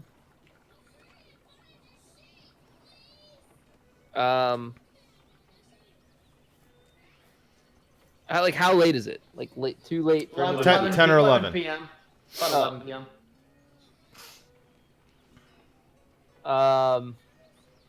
I should go knock on the fucking door. Do it, Yeah, Deckard. I'm gonna go knock on the door. do it. Like, I got your fucking head. Sorry. You guys start banging on the door, kind of loud. There's like a couple people walking around, just minding their own business, and they're looking over like, who are these people banging on the Town Master's door this late at night? And they go along their way, and after longer than you would expect, and you've continued to just bang, bang, bang on the door. You hear the locks being hurriedly sort of undone, and the door swing open, and you see that same bald, weird-eyed, kind of frumpy, bad tooth mayor, town master guy. He's standing there and he's looking at you guys, and when he sees you, he almost starts to like close the door a little bit more. But he looks around both sides and he doesn't see any other threat, and he says, hey, friends, why are you banging on my door so late? I just look at Spargle. I say, Spargle, show him the head. And I go, oh, okay. And I take the cloak and I put it down on the ground and I open it up and I go, bad guy head, Say, He looks at it. right He there. looks at it. He looks at it and he steps a couple feet back and he goes, "What have you done? What did you do? You killed a member of the Lord's Alliance." And he slams the door. He slams the door shut, and you hear the lock starting to go back on it. I kick the door open. Oh, All right, roll a. Open up, asshole. Oh, good. Roll a uh, strength an check, you act. little pussy. Go ahead. If you need somebody to open the door like an adult, ask Alaric. It is. The strength check. No, Open up, no. asshole. Don't you have like shitty strength, Will? He does. No, because your brother wouldn't let me change my charisma to my strength. Oh, so your strength's not that bad? It's like- not horrible. it's It's, like 10. 10? I mean, Oh, it's okay. the plus 0. It's pretty bad. 12. Okay, it's good enough. Immediately Deckard just kicks the door open, and it catches for a second until the little safety kind of chain thing breaks, and then it slams all the way open and bounces off the other wall. And Harbin, I think his name was Harbin Wester. Yeah, and he's got that weird kind of frumpy amoeba-shaped body too, and now you see how just out of shape he actually is, malnourished and just eats sweets all day. He kind of like continues to stumble backward. He's like, "No, please don't. What do you guys want?" I'm not going to do anything to you. I got something to explain. I pull out the head again, and I go, this was a member of the Lord's Alliance. Iarno, I don't know his last name. The missing wizard from the Lord's Alliance. You killed him. You weren't supposed to kill him. Well, he was leading the Red Brands. We found him in the manor, down there with a staff, just leading all these punks and their bullshit. What kind of staff? He says, "What kind of staff?" I hold up the staff of the glass staff, and I go, "He's no friend of the Lord's Alliance anymore." And he stares at that staff, confused for like 10 seconds, and then he starts to look from Deckard to the staff to the head, and it finally clicks. And he says, "Oh my, we're all such fools. We trusted him. What, have you told Sildar?" Sildar, where is he? I assumed with you guys. Sildar's been looking for this Iarno since he arrived here. I forget. Where did Sildar go? Didn't he leave us? Didn't he say he was going back? Was he going back to? Yeah, he headed out. Yeah. Sildar, he had other matters to tend to. Okay. All right. So, and he's just thinking and rubbing his head, and he said, "So are the Red Brands coming for him? Like, what?" No, all the Red Brands are dead. And I'm here to collect the bounty you said we'd be able to collect if we took care of him. He's, for the first time you've ever seen him since you've met him, he has a relaxed look. Almost, his look goes from relaxed to almost smug, and he just starts looking around, and he says, "So that's it then. We took care of the Red Brand threat. We saved the city." We did, if you pay up. "Well, that's great. I'm glad we worked together on this. The townspeople will be so proud of my accomplishments." Not I'm us. Okay, let's just. Well, you all were, and he starts going over towards a drawer, and he's pulling out a big box. A gun? Oh. And no, well, you don't know yet. He's pulled out an ornate-looking wooden box, and he says, "Well, yeah, but of course we were all working together to root out this evil from the city, as I had been planning for many months." And you're eating fucking jelly donuts all day, lad. There's a difference. He looks over at Thornton. He says, "Well, if this should buy a lot of jelly donuts." And he pulls out a big gold bag, and a big bag of coins, and he hands it he drops it in front of Deckard, and he says, "I think this should cover our payment as we agreed." I pick it up and look inside the bag, and what do I roughly see in gold? See 200 gold, and it's all legit. Nice. You see me smirk. Say, where's the rest, I look at motherfucker? everybody, and I say, "We're good to go, fellas. Let's go get ourselves a bottle of wine." And I like the wine, but I have one last question. Do you have a bathroom where I could take a shit? I really got a shit, lads. And Harbin says, the outhouse is straight through there, and he points at a door at the back of the Townmaster Hall. All right, I'll have that and a jug of ale. He looks around, and he looks to Deckard, and he says, "Does your dwarf friend think this is the tavern?" Well, I don't think he really cares. And he likes to drink when he's on the shitter, so if you don't mind getting him that drink. He's a very different paladin. He says, he goes, really? He's still talking to Deckard. He says, I don't have anything here at the. No. Do you want me to run to the You inn? better come up with something. You don't have any booze in this town hall? No, not right now.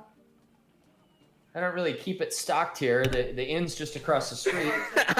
I look at No, I Thor and I'm took like, her. what are you doing, brother? You want to wait till we get to the inn, or you want to dump here? Fine, but I'd like to shit. I have to shit so bad. All right. I tug on your sleeve and I go, let's go shit where there's good beer. You know, Spargle, I like that idea. I'm with you, lad. I'll wait. All right. I tip my cap to, what is his name again? Harbin Wester. Harbin. Say, People's good doing business, sir. He We're gonna head on puts out. his hand out. He puts his hand out and he says, "This was an excellent partnership. I'm glad that all of my plans came to fruition, and we rooted the city from this scourge." And he holds his hand out to shake your hand. I shake his hand. I say, good evening, sir. He says, I trust I could call. I could call upon you, gentlemen, if the town of Phandalin were to ever need heroes again." As long as we're getting paid. As long as you got a place that can shit. Says, "Of course, of course." Now look, my friends really got to take shit, so we got to go. He nods and he looks like overly excited, like he's not gonna fall back asleep tonight. And he's like, "Yeah, well, yeah. If you ever need anything, just come back." All right. Yeah, I Thank you. needed a beer and you didn't have it, so don't say that because it's not true. He says the contents of that bag should buy you plenty over at the Stonehill Inn. Touche. There you go. So I turn to leave. So we're gonna head to Alright. the Stonehill Inn. I Yep. gather As- the head and I follow.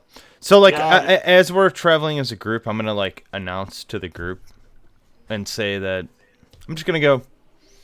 Something's off about that guy. I don't trust him. Yeah, I don't either. What do you think, Squeaky? What do you think's wrong with him? And for the record, Harbin doesn't care at all about the head. He didn't want to keep the head. He's happy that you're taking it away. So Spargle, you have the head Yep. in I put it in my pack. And Okay. I pull out a parchment and you see me looking at the moon. And I'm looking at the moon and I'm What do you do with Spargle? I think I have about 4 days. It hasn't fucking changed since the last 5,000 years. It's not gonna change. While we're talking about this, I hand everybody 50 gold. I don't want you to go. Alaric doesn't want the gold. I just have to shit. That's all I need to do. Deckard gives no argument. It's like, all right. Of course. Spargle, do you take your share or do you not Yeah, care? I'll take it. All right, so Will, you got 150 gold and Spargle has 50. Okay. And does anybody else say anything about Spargle mapping out the stars? No, but he is doing that because Spargle. Why are you doing that again? Remind me. We have until the full moon, don't we? So 4 days or That's something. right. The full moon, I need to show the head, so I can save Pimiver. How far away? Person. He didn't really say. He just said show the head to the moon. Oh, so we gotta wait. So when we get a full moon, you just hold the head up. Yeah, that's right. Oh, all right. Show I got a the bunch show of the head to hands the if moon. that helps. Well, you could have reminded us of that. We wouldn't have had to go mess with this guy at 11 o'clock at night. We were in a hurry. I didn't want to go to this guy. You did. Oh, I got you 50 gold. Thanks. Thanks. Deckard just shakes his head and keeps walking to the inn. Fucking- And he takes his hat off and rubs his hand over his singed hair. Yeah, you notice that it's not quite as evenly sort of cut as it was. There's a couple little blotchy What spots the- there. Your hair looks like shit, lad. Gonna have to go I to don't- Great Clips to get it fixed up. I don't want to hear You it, now fellas. look, you now look like my brother Tim when he's trying to grow it in. Oh no! Sorry, Tim. Tim, sorry if you're watching the stream. You're not because you're busy. But sorry. Oh fuck! He says. All right, you guys head into the Stonehill Inn then? Oh yeah, I got a shit. All right. Yeah. All right, hold on 1 second. Let me make sure. Yep, we're good there. Oh, here we go. All right. So, yeah, you get to the Stonehill Inn, and it's a little bit lively because it's the evening, and that's what people are doing there. You can go ahead and move yourselves into the inn. So I bust in right in the middle of the inn, and I go, Is "Where anybody? can I take a shit?" I don't know It's- exactly what's going on, but as we go in, because clearly we're just kind of like gonna go in and chill out and celebrate our victory and get some rest. Alaric's gonna go see if check on Blackman. Okay. Wait, real quick. Do we have Let's just the keep fucking doing this. goblin with us? Oh, yeah. We got Droop. Yeah, hold on a second. I didn't account for that in my map thing. I didn't know Matt was gonna stay permanently tethered I to just this didn't know guy. if he's gonna be like create Well, he's shitting a with row me. because there's a goblin walking around. He's taking a big shit with me. I'm grabbing a drink. Be right back. Cool. Oh, me too. You guys want to take 5? Sure. Like 3 minutes. Let's call it. Just Okay, 3 minutes. 3. Okay. Are you running to the bathroom, Matt? Yeah, I'm In running range? in and I say, I got a shit so bad. Where's the bathroom? And, Black one's, probably passed out in the upside down, so. Let me see what kind of snacks God, I drank a lot since then. That's funny because I was watching that Stranger Things. I'm like, oh my god, this is exactly what's going on with him right now. Mr. Stark, I don't feel so. Yeah, that is pretty accurate. Do you see Droop and his nameplate and everything?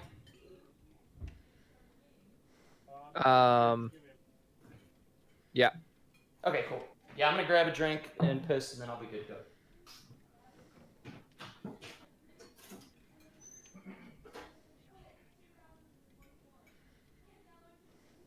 I don't really have too much to eat, but I do have some sauerkraut, so I'm gonna eat that. Why do you have sauerkraut? Because it's fermented and it's really good for you. But I mean, like, what, you made it? No. Oh, you bought it? Uh-huh. Huh. I don't make my own. Yeah, I mean, it just seems like I want a lot to. of work. A lot of cork. So much quirk.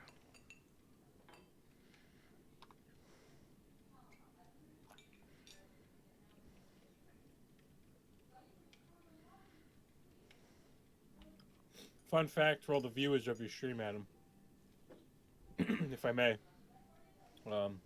Sauerkraut is a fermented food, which means it's loaded in natural probiotics that help maintain digestive health in your intestines. That's good. Glad to hear This can that. lead to a stronger immune system and better absorption of nutrients.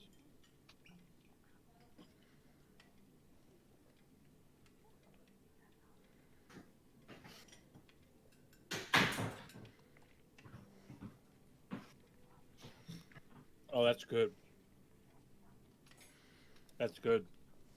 See that? Oh, that's good. Is that sour cabbage kraut? Yeah. Cabbage crab. All right, I'm gonna go get a beer. Son of a bitch. He's like mad about it. Damn it. Get a fucking beer. Matt's getting sloshed. So do I.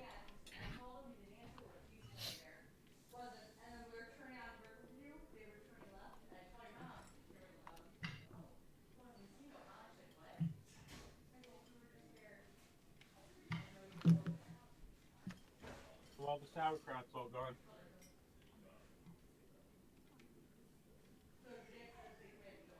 I'm gonna try to adjust some of these nameplates. I just sent you a Slack message. Okay. Do you see Toblin's, Will? Do you see Toblin's nameplate now? Toblin. He's the. Toblin's like the barkeep guy, right? Oh, I'm sorry, Pip, Toblin's son. Does it have a nameplate on him now? Yeah. Okay, and now does Toblin as well? Toblin Stonehill? Yep. Okay, I'm gonna do this once you guys know somebody. Link It's silly established. Mic that this, I have off. to do this, but it. Oh, I like that. Yeah, that's cool. Yeah, I didn't realize you weren't seeing that. So now you see the NPCs that you know by name. It makes sense that you would see their name Right. plates, right? And I got that. So that Link so established. I'm Mic assuming off. that you and Spargle are engaging with Toblin to be like, hey, look, right? Yeah. Oh, right. Exactly. That like while he's absent, you guys are Yes. going through that. Okay. Right. Like, hey, we did it. Like, I want to Yep. have it like waiting for him. Got it.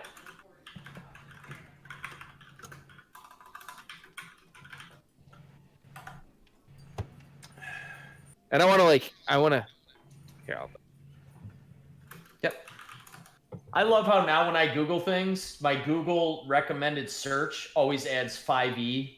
That's Because that's hilarious. what I do. I Google Yes. things and then I put 5e because I'm like, and that gets you to like all your search results are D&D Right. pages. It's Yeah. perfect. Mhm. But now when I'm searching just anything, it like suggests that I put 5e on the end of it. I'm like, Yeah. yeah, I know. I'm like, is there a barber near me? 5e. no.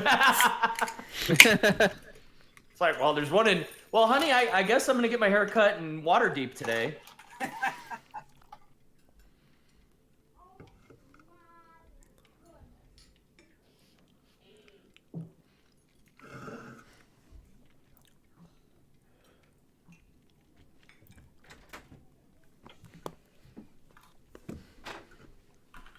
Hey.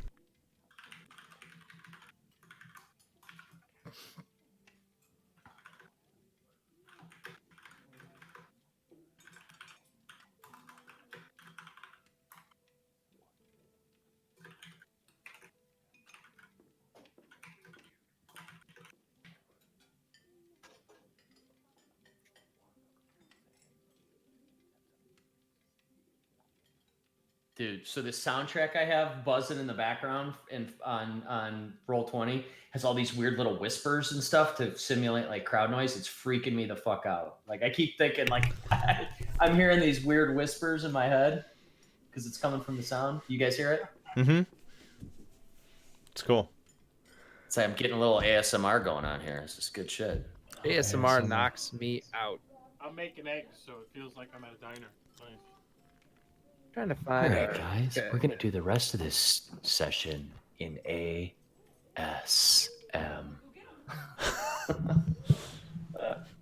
It's pretty cool. Yeah, Pretty cool, dude.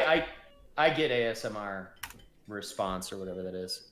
My problem is all of my stuff, like this, my triggers are all, like visual. So it makes it really hard to fall asleep because I want to keep watching, then I doze off, and then I'm like, no, I want to watch more.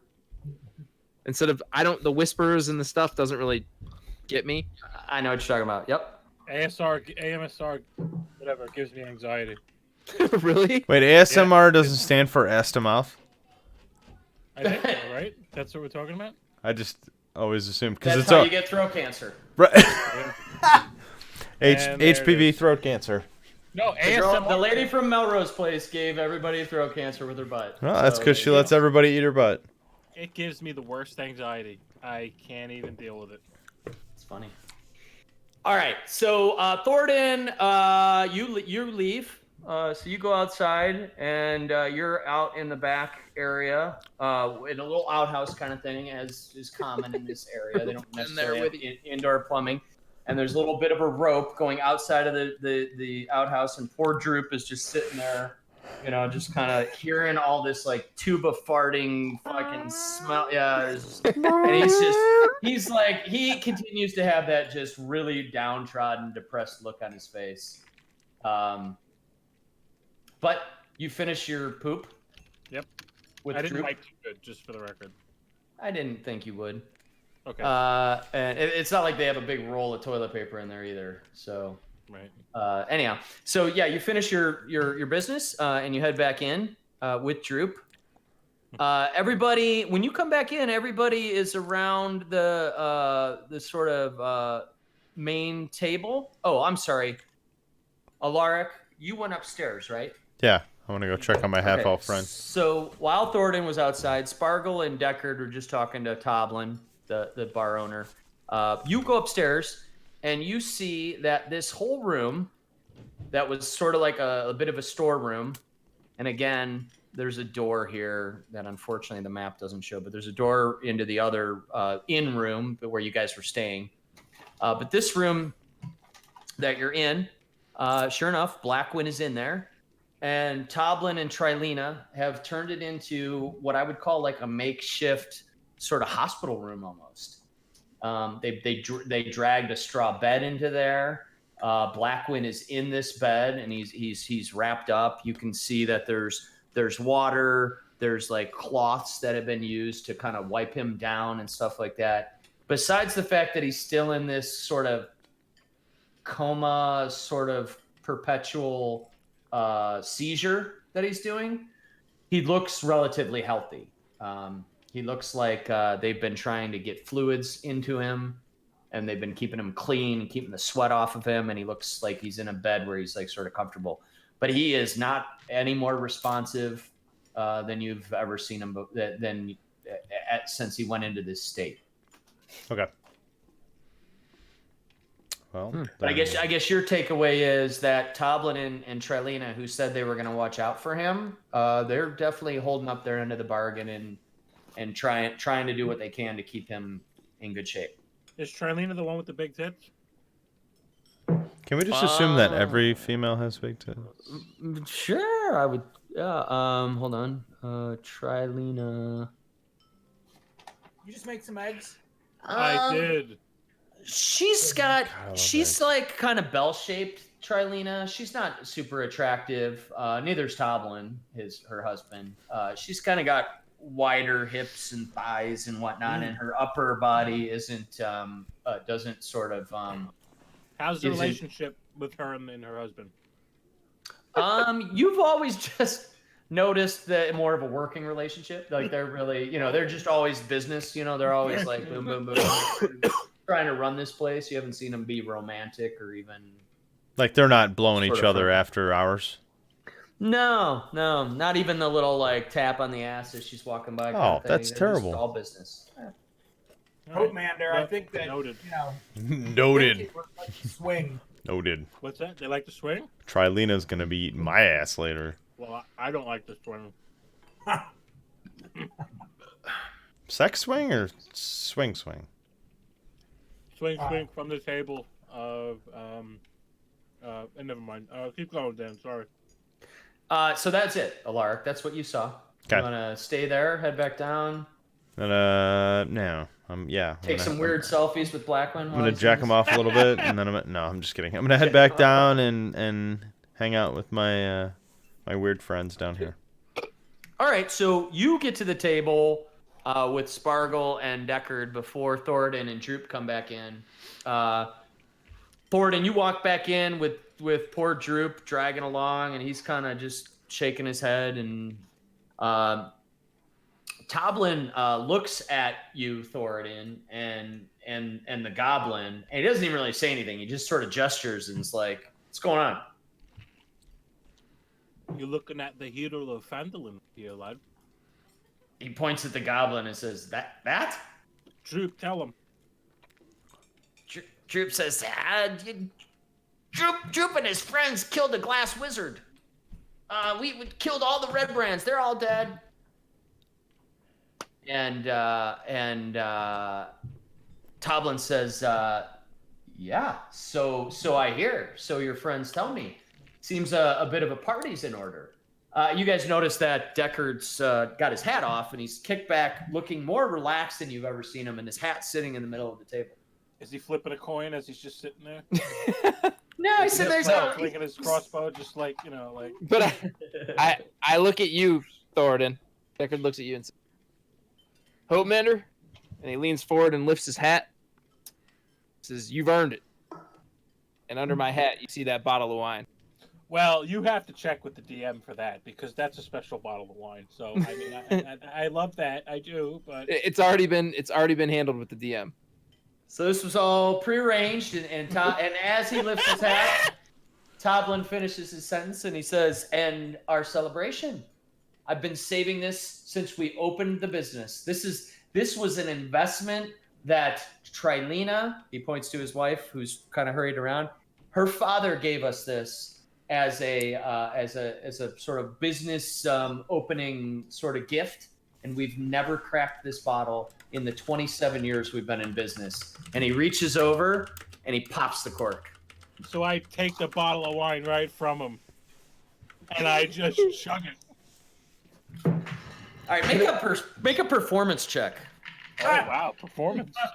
That's what she said. Make a performance check. Oh God, please give me a good roll here. I have to do that every other Friday night. It's scheduled. 12.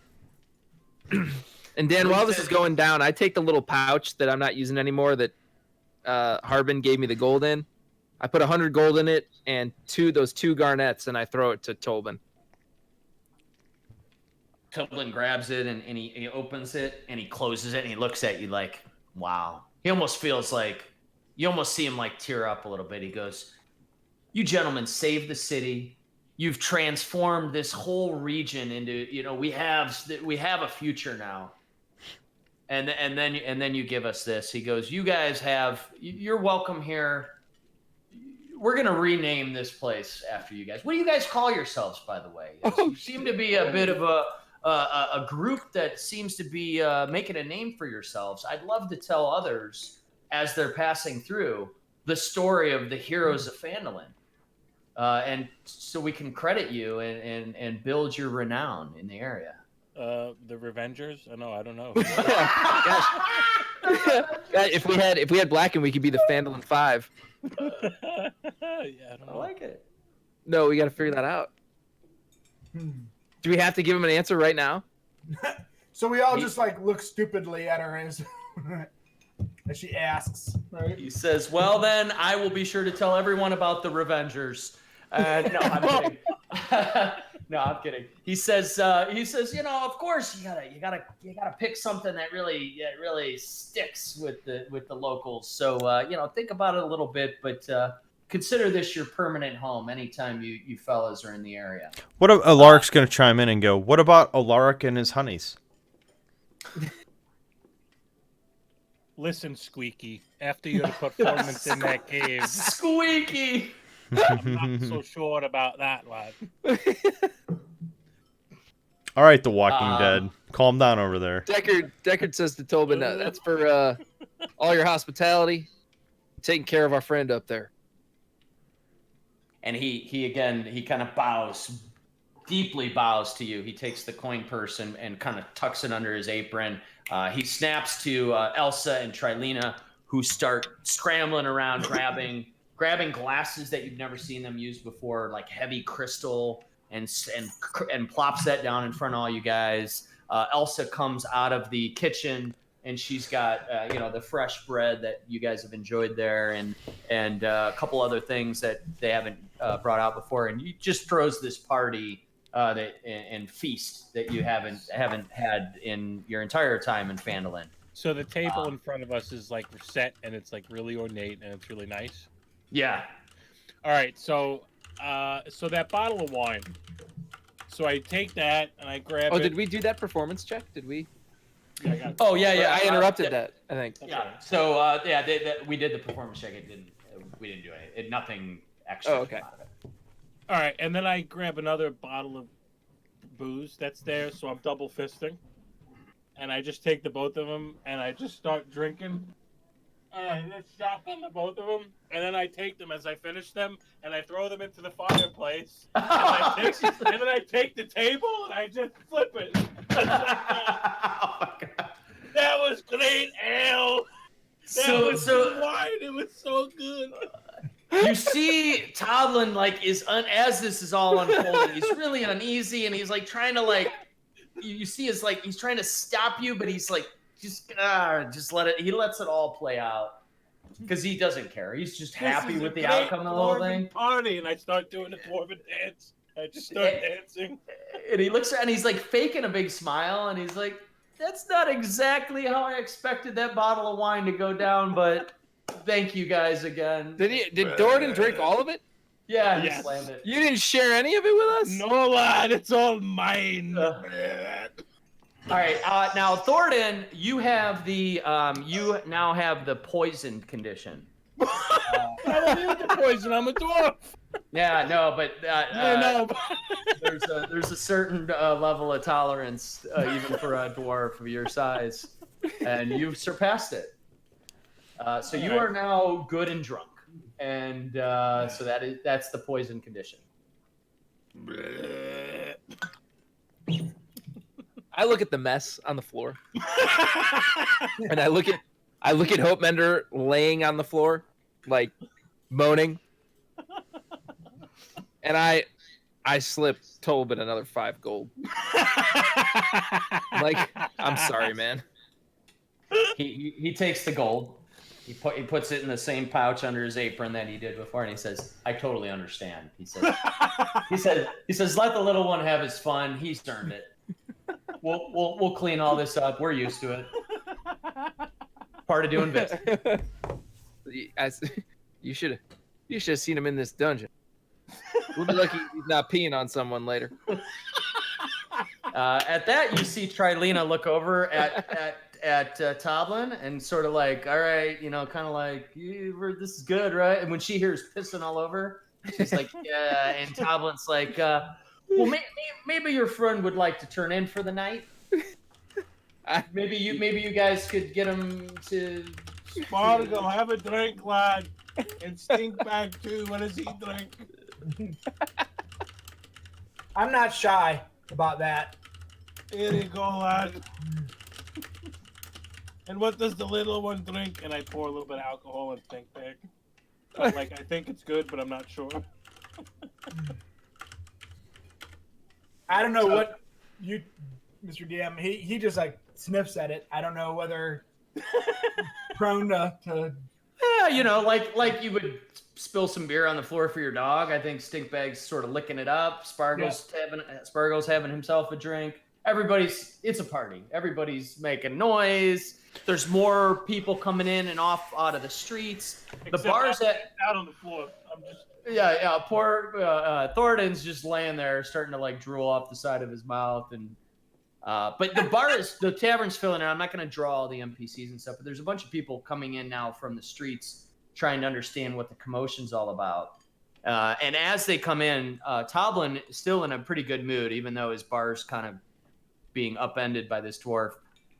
He starts getting more beer and bread and wine and stuff sort of flowing as people come in. And it's now become like a whole village celebration that the Red Brands have been ousted. Did you say bread? Hey, question for you. What is Droop wearing?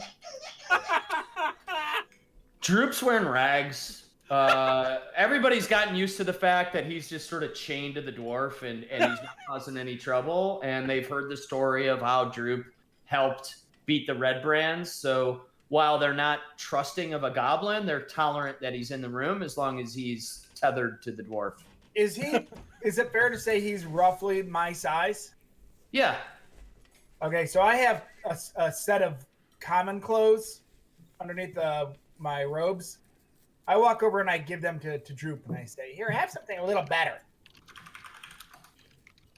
I like it. That's nice of you. And he starts to put himself together again. He puts the clothes on and he's looking a little bit more He slicks over all 3 hairs. Yeah. He almost looks kind of proud of his new clothes that he's put on, and he feels a little bit more comfortable, not sticking out like a sore thumb.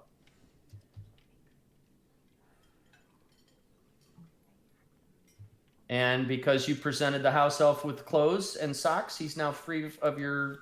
No, I'm just kidding. Yeah, I'm still passed out on the floor. So Right. So unless you guys want to do anything else specific, the party sort of rages on, and people come in and out, and you guys drink, and you carry on for the evening.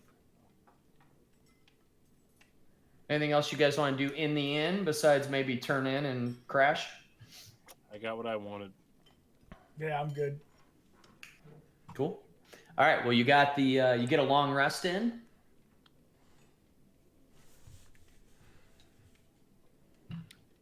And then it's morning, and now the bar is sort of cleared out a little bit.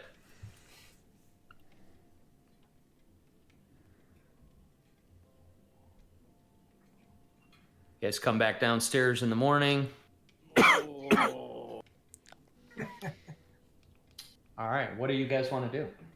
oh, I want to have an Alka-Seltzer and a coconut water.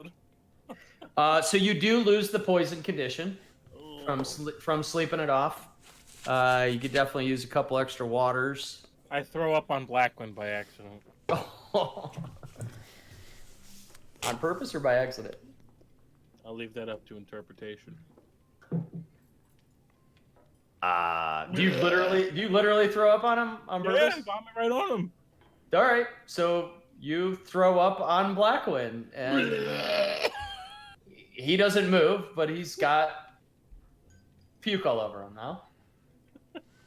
When you go downstairs, do you say anything to anybody, or you just kind of leave it as is? Droop says something actually. Droop is just kind of like shaking his head, like, what the hell's going on? Oh, Toblin, I don't feel so good. You might want to go look upstairs. And he kind of like looks at you like he gets what that means, given your state, and he says, "No worries, my friend. We'll clean up whatever mess you left up there. Can I get you a carafe of water?"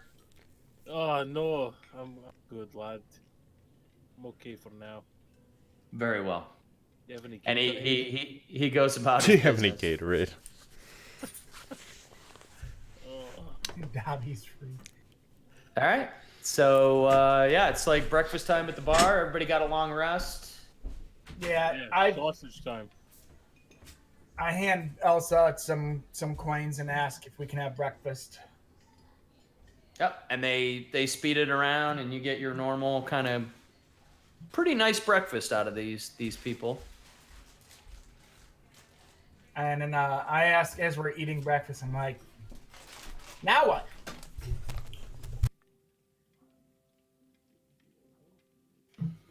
Win the whole fucking thing. That's from Major League. Cleveland Indians movie. I figured you guys would like that. Yes, thank you for that. So, I mean, we gotta go to Mad Craw, right? Mad Craw?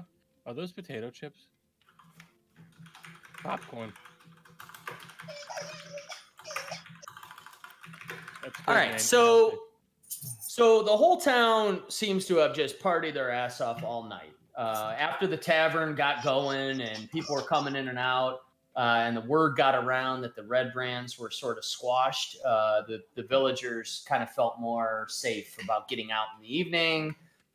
So this kind of looks like the day after Mardi Gras in New Orleans. There's just empty containers and bottles and broken shit all over Fandolin, but in a good sort of everybody, you know, the day, New Year's Day morning kind of feeling in Times Square. So, so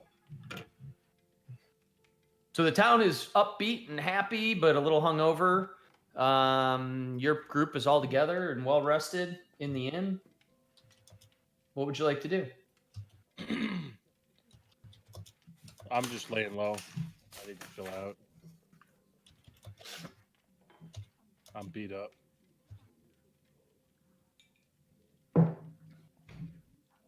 You're Oh, muted. Sorry, I'm muting when I cough. Alaric I thinks make we a should co- I head make to a the cough. Cragmaw Castle.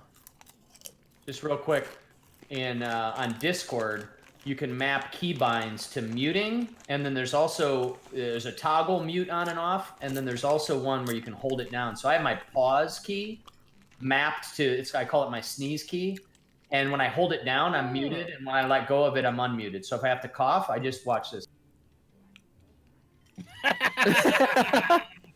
Right? Good. It's perfect. Sounds like Matt doesn't really that well.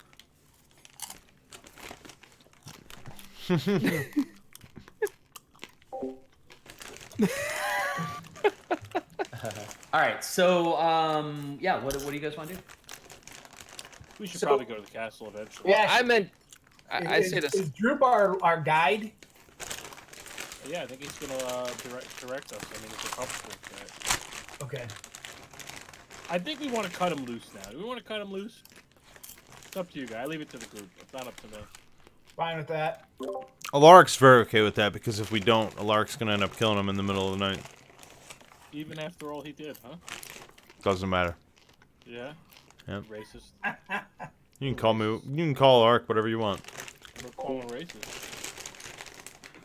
You're not fond of goblins, huh? All right, Droop. Here's the deal. Not even a little. I can't be carrying you around anymore, so I'm gonna cut you loose. If you run, you run. But we would love to have you in our little party. He says, okay, you cut Droop loose. So I take Talon out, and I draw it, and I hack at the rope. Okay. And Yeah, and he busts his arms out, and he's rubbing his wrists, and he says, thank you, and so, Droop, go home now? No. I just fucking said that you're going to help us out and be a part of the party. I just said that. So have some sausage, have some orange juice or some shit, and, recharge your batteries, and we'll go. So he starts eating hungrily. This is the first time you guys have ever, since you've met him, offered him an ounce of sustenance. So he starts eating and drinking like he hasn't eaten and drinking in a long time. And he says, where's the party? We did party last night. Party was fun last night. No more parties. Droop, go home. No. Again, like I said, if we go to Cragmaw and we do what we have to do there, we can have another party, and there's more beer and there's more sausage. So Droop take you to Cragmaw, and then he goes home party. Do you want to be tied up again, lad? He starts shaking his head like very quickly. No. Okay, we go party. Let's party. This is party. Stop being a little bitch, and we go together, okay? Okay. But I drew you map. I rub his head. A little bit. And he kind of like. He likes it. Yeah, he leans into it a little bit like a get behind cat. his ears a little bit. Yeah. He starts leaning into it a little bit creepily. And so he says, well, we'll go to Cragmaw? We go to Cragmaw. Now stick your chest out, and then I slap his chest. And he falls on the floor. Yeah, no. He perks up a little bit, and he Yeah, says, yeah. and he walks out. He walks out of the inn, and just starts walking. All right. Well, I think Droop is headed to Cragmaw, so I need some sausage. So if he runs away, then so be it. But I need to eat. I'm fucking hungry. All right. Anybody else do anything? I'm just eating, and I say to Spargle, so are you coming? We just got to make sure we hold that head up on a full moon. Yeah, I'll go with you guys. All right. You're pretty tough. Oh, could Stinkbag come too, please? I would love to have him. Dinkbag's my partner, but he does whatever he wants. Woohoo! Oh, He doesn't listen to me. He just perches on me and eats food when I give it to him. I tell everyone I'm ready to head out. The Cragmaw Castle. All right, I leave a nice little tip for the bar in the end for dealing with me. So I leave a 10 gold tip. All right. So you guys tip the bar. Everybody walks out. Droop's sort of leading the way, and he heads out of the townmaster's hall. And people are looking at him kind of funny, but everybody has sort of heard about the skinny goblin that's been hanging out with the heroes of Phandalin. And he just starts walking kind of confidently, chest puffed out, his new clothes from Spargle, his belly full of actual human food. He's feeling better than he ever has, and he's kind of just walking straight out of town and heading north. Are you guys following him? Yeah, I quickly say to him, Droop, have you ever been laid? And Droop says, no, Droop's always on time. All right, lads, let's keep moving. He goes, okay, and he just keeps walking, and he's like, every time Thoradin says something, he looks like really like excited that Thoradin's talking to him, but always confused. That's awesome. It's real life, so I'm used to it. All right, and then at that, he just starts marching straight right down the Tribor Trail, right out of town. Oh, he's you guys gonna all, are you with him, or are you letting him just go? You boys ready? Ready.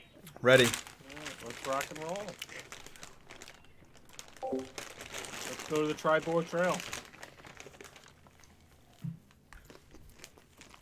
All right. So you are here, we're right on Phandalin there, and you're following Droop, and he keeps looking back and sees you guys are following him, and he's kind of like looking around a little bit, just kind of. He always seems a little bit skittish and looking left and right, and always looking around. I don't know if he's just uncomfortable or nervous that something's gonna jump him, or just kind of keeping tabs on what you guys are doing, not maybe 100% trusting, but he just seems a little on edge all the time. You guys, so his map was completely nonsensical, so you don't really know where you're heading, but he's heading north. He's heading north, for what it's worth. Yeah, you guys just continue to move up towards, once you hit the Tribor Trail, he wants to go further north, where you start to see some pretty thick woods ahead. And now he wants to get off of the path. Are you going to continue to follow him? Ask him something? I would ask him. I'm pretty confident in Yeah, go ahead. Yeah, he's been... I mean, for the most part, he's been unwavering in his direction. He doesn't seem like he's going zigzaggy. He went... definitely down the he followed the path, the road into Phandalin that goes to the Tribor Trail, and then went just a little bit east on the Tribor Trail. Now he's wanting to walk into what's like some thicker sort of brush, and now it's starting to turn into a wooded area. I mean, I would say to him, so Droop, I noticed that there are woods ahead of us north. Are we going to go into the woods and through them, or what's the deal? He looks up at the sun, and he squints a little bit because it's now high noon. And he looks and he says, and he points the same direction he's been walking. So his map making skills might have been shit, but he definitely seems to have a sense of direction. And he points straight into the deep of the woods, and he says, yeah, it's in there. It's the old castle's pretty far in the woods. There's no road, but we'll get there probably by the morning. It makes sense that we're not gonna find this place on a road, so I guess we have to go into the woods. What do y'all think, lads?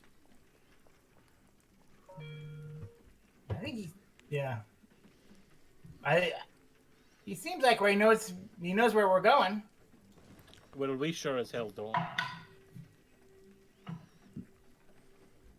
All right, so you're going to continue to follow him? I continue to follow. Alaric, right. what do you think? We don't get a sense of deception or anything from him, do we? When he's telling us this, like, we don't feel like Roll an insight check. insight.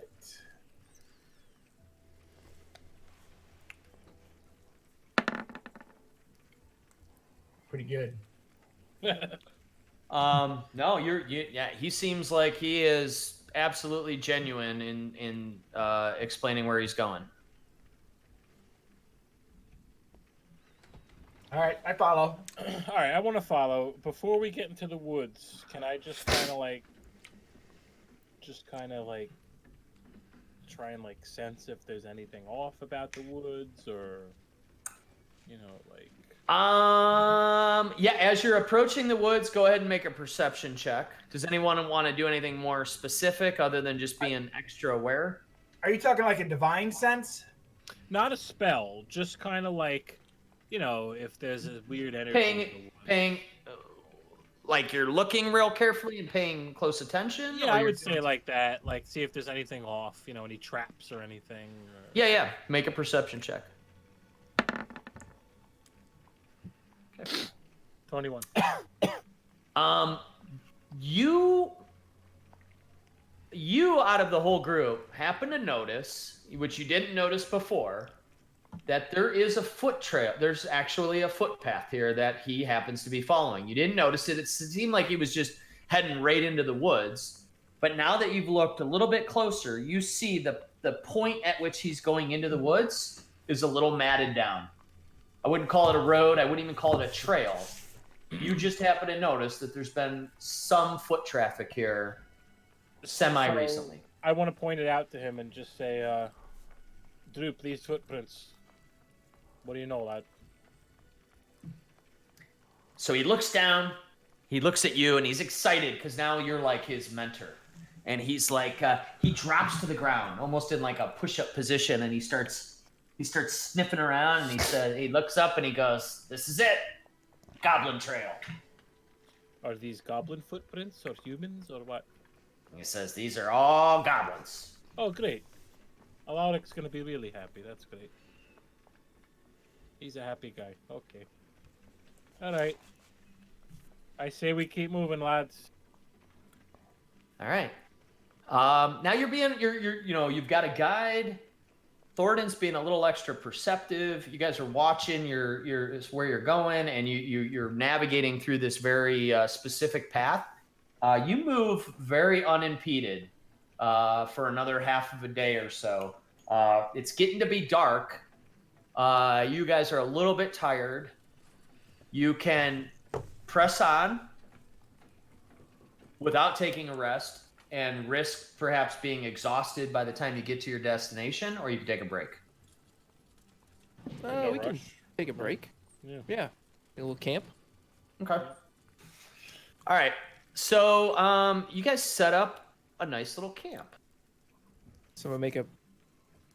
Can I do one of my famous survival checks?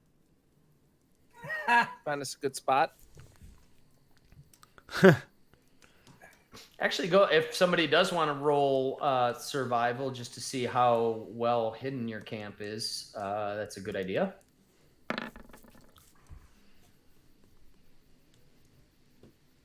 So your survival's 15? Mm-hmm. Nice. Okay.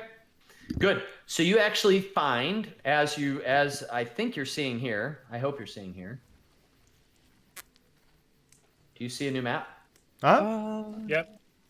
Yep. Couple wood pieces of tree. Oh yeah, I see it. Hold on one second. I just gotta do something here. I keep forgetting about poor Droop. That's okay. Everyone forgets Droop.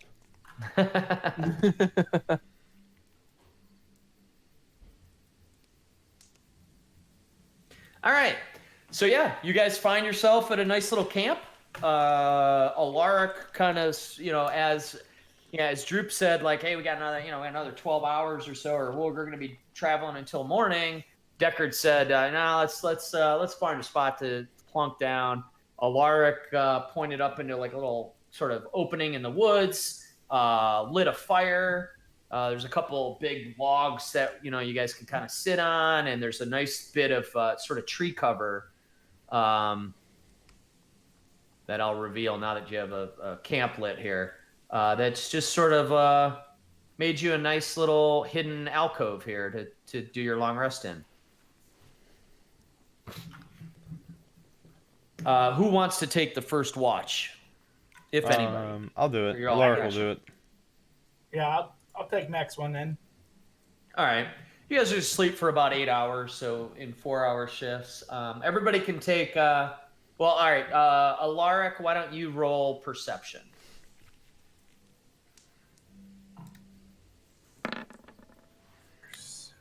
19. 19.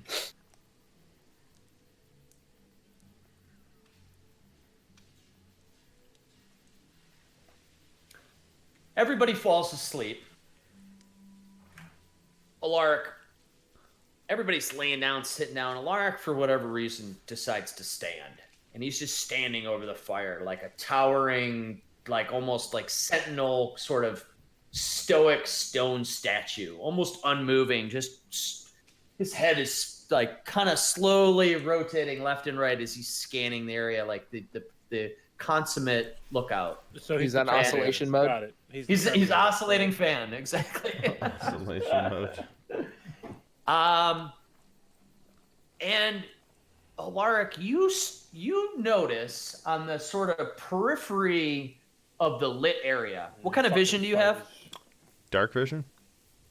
You have dark vision? I have the greatest vision. You have. I have all the vision. Whatever you need me to lit- see, I can see. Incredible. The latest betas. Jewel Osco. So at the edges of your dark vision, which go out further than what the campfire shows you, so you can see a little bit further, you start to notice this viscous, tendril-like Oh God. blackness, shadow, mist, smoke. It's like mist. It's like a mist forming in the morning, but it's too late in the evening for it to be a morning dew, and it's too black and dark and oily to be anything sort of natural. Oh, And good. you see it's just sort of swirling around the edges of the lit area. Okay? Mm-hmm. You can see it clearly with your dark vision, but it won't encroach through where the campfire is illuminating. All right, it's almost like a barrier. As you notice that with your eyes, you hear so faintly, but you're just extra perceptive sort of behavior right now. You hear chains dragging. Or not dragging. You hear chains almost like clanking against each other, almost like a chain link fence at night, and there's just like a rhythmic like smacking against that fence of another metal. All right, it's like this clanking metal. Two chains, or like a couple of chains, like smacking against each other, and it's getting closer and closer. And I can tell where it's exactly coming from? Yes, the west. I'm going to start walking that way. From sort of beyond where the edge of the darkness kind of thing is happening. All right, go ahead and move yourself wherever you want to be. Okay.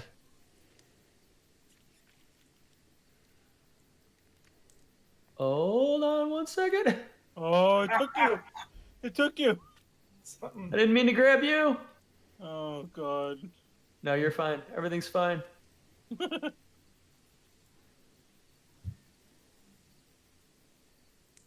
right, so you're seeing a little bit more. Pay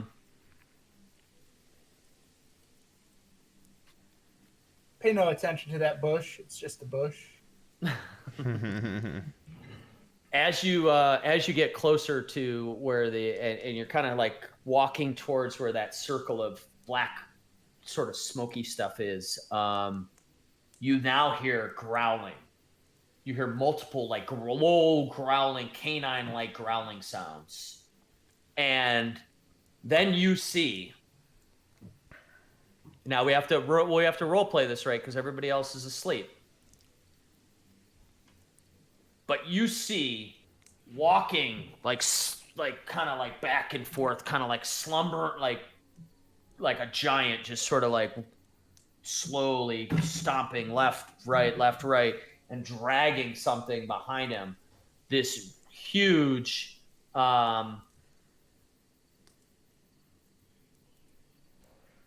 See if I have. Hopefully, I have this that I can share with you guys.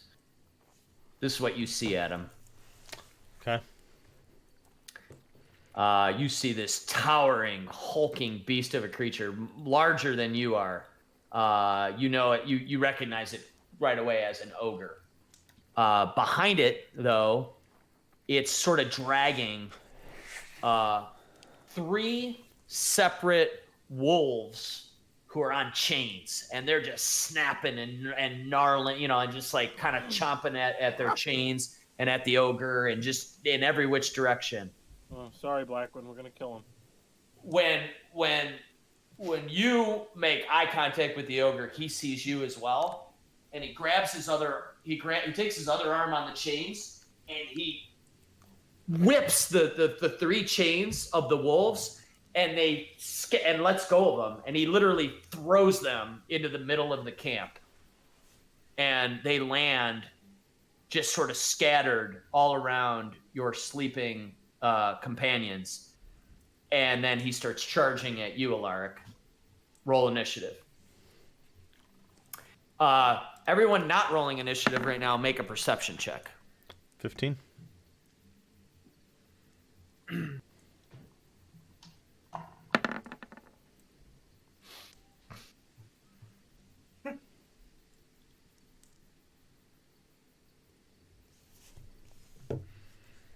Thornton and Spargle are sound asleep, as is Deckard.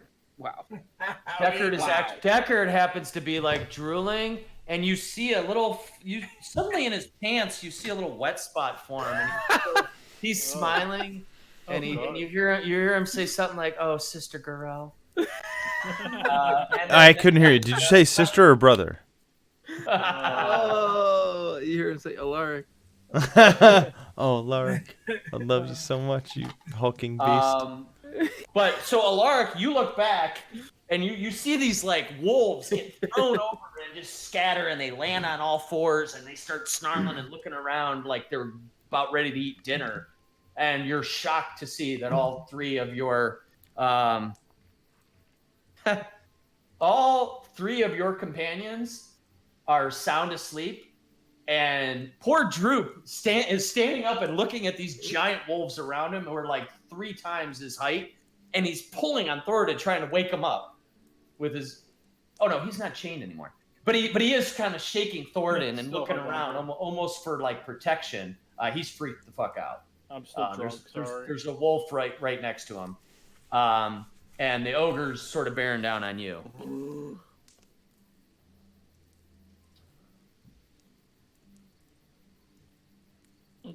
Droop's gonna die. Droop's totally dead.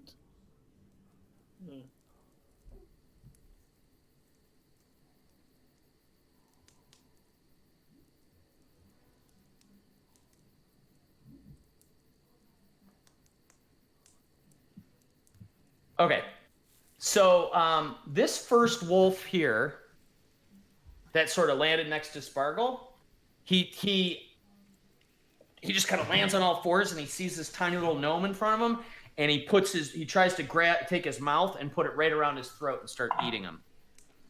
He's going to roll with advantage because Spargle's asleep. So that is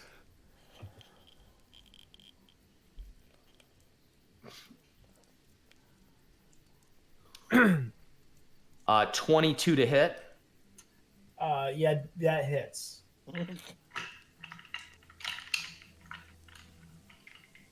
I like the sound of like the trees blowing. Yeah, nice. that's cool.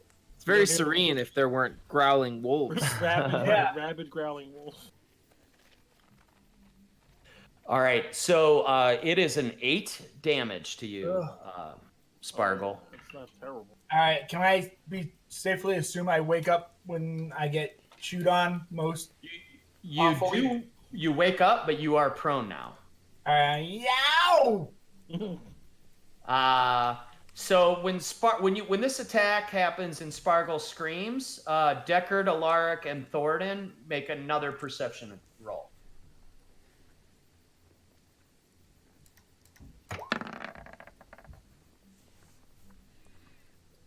$13. 18. 7. Okay. So Thornton continues to just sleep his drunken sleep. You just hear this drunken snore. Or there ain't nothing waking this guy up. But Deckard and Alaric, you pop. I'm sorry, Alaric. I didn't mean for you to roll.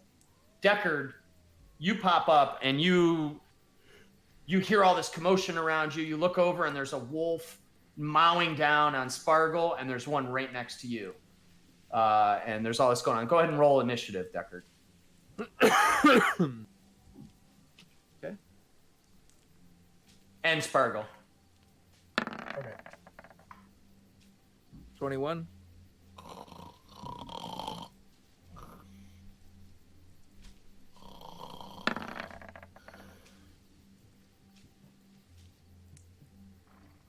Okay. And both of you pop up and are immediately alert and sort of ready to act. Deckard, it's your turn. So you pop up and you're so quick and you become aware that there's some shit going down. You're ready to go. There's a wolf literally just looking right at you, feet away. Got it. And Okay. then there's the one attacking Spargle. And out of your peripheral vision, you see this giant hulking creature running towards your camp. Okay. So yeah, I immediately have my dagger and my crossbow in my hands. And sorry, I'm just looking at what I have here. Yeah, and I just drive that dagger right into the skull of the wolf in front of me. Okay. Roll your attack. 20. Ooh, natural 20. Whoa! All right. You hit it really good. So I'm Really rolling well. 2d6, Right. 2d4 rather. And then, but only add your modifier one time. Got it. So 8 damage. 8 damage. from the Okay. Dagger. All right. So the dagger goes in like real solid into the side of his neck, and he starts yelping and screaming, and blood squirting out, and he's almost not like really like he's starting to lose his balance a little bit. Okay. He's still up and snarling at you and looking at you. And I actually swing my crossbow around and I shoot the ogre and I use menacing attack. Oh, okay. So I'm going to I roll my 20. 15 to hit.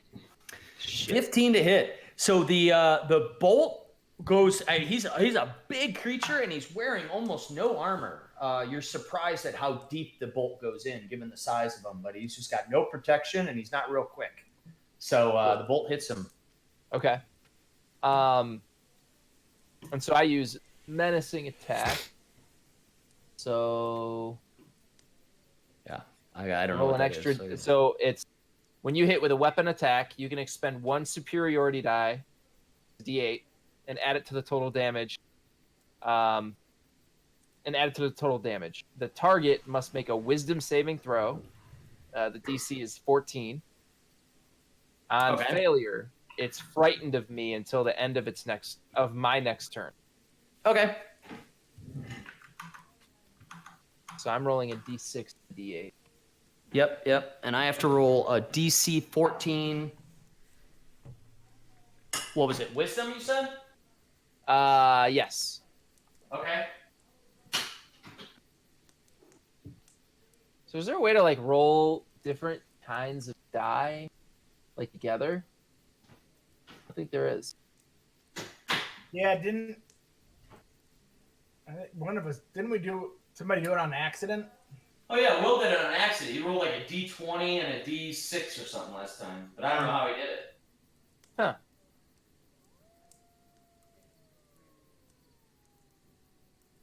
All right. Well, I'll just roll the d6. You just hear that wolf howl? Yeah. Yeah.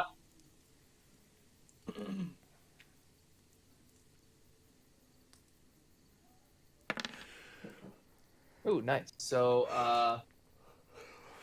I did 15 damage to that ogre. Wow. All right. Soften him up a little bit, huh? And I'm sorry. So this one superiority die determines to make a wisdom savings throw, which he's not the greatest at.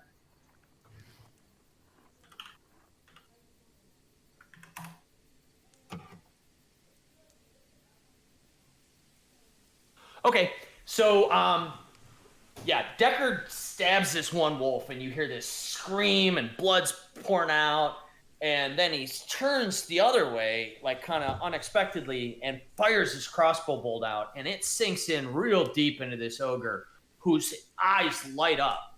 He was jumping on a group of unsuspecting travelers, not fucking heroes of Phandalin.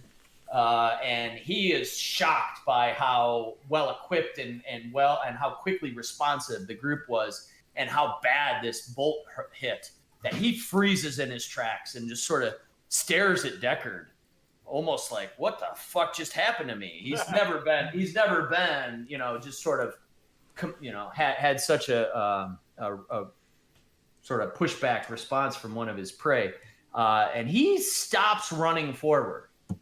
He's just sort of looking at Deckard apprehensively, and then sort of looks to his wolves and hopes that they're going to do something. Anything else you want to do, Deckard? And I just in the a little bit of time I have, I yell, Alaric, don't worry about that ogre. All right, Spargle, it's your turn. You got this wolf. You're laying on the ground. This wolf is above you, just drooling all over you. He just took a big chunk out of your neck. And so there you go. Okay. The wolf that's attacking me, I face it, and I'm going to release a chromatic orb of fire and just shoot it right at him. And just, that was rude, dog. That was rude, dog. And launch. And let me see what my spell attack.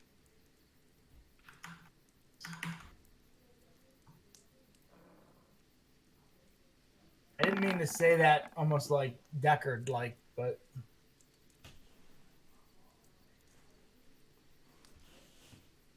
that So there that's was it. rude. Is that against his AC? Yeah, 15. 15? Yeah. Okay. This wolf is kind of quick and it's moving back and forth, but it's so close to you that this orb just kind of falls right up under its belly and just sort of explodes some fire. Go ahead and roll your damage.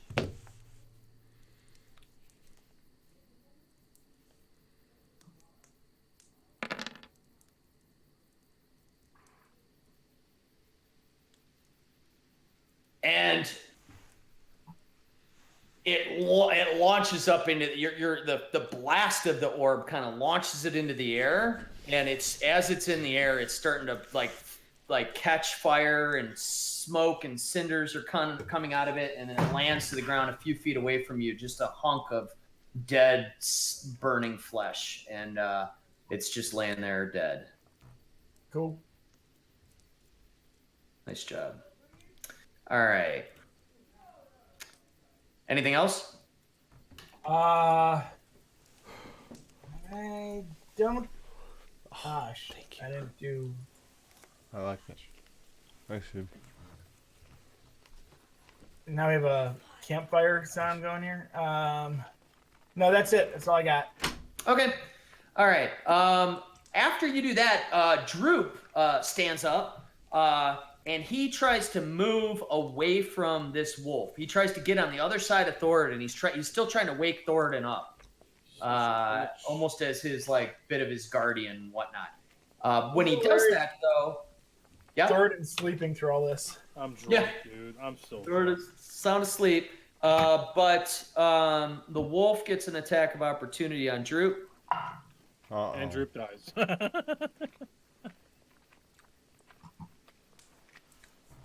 He hits him. So the wolf snaps at him as Droop kind of runs away to wake up Thoradin. Dan, you muted. And Oh, Dan, you're good. You're good. You're good. I might have just cut out a second. Yeah. All right, and he bites Droop like he kind of his teeth kind of come all the way down Droop's skinny little back, and you just see a huge gash come out, and just blood starts dripping down as Droop almost falls as he jumps on top of Thoradin and starts shaking him. Droop is basically almost unconscious now. He's so hurt. He screams in pain, and he's just trying to wake up Thoradin. Thoradin, roll perception check with advantage. So that's my perception check and then an extra 20-sided dice? Yeah, you can roll a d20 twice and add your perception modifier both times. Okay.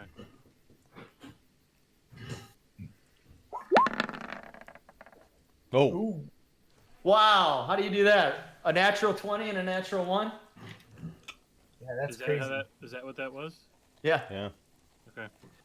All right, so Thoradin, you finally snap awake like really quickly, and Droop is like jumping over your body, and you can tell that there's something crazy going on, and you have that like half a second of like, what the fuck? You know, you just woke up and you're sound asleep in dreamland, and now there's just chaos around you. You hear screaming, you hear wolf howling, you know, there's all this shit going on. But you popped awake so quickly. Go ahead and roll initiative with advantage. Okay.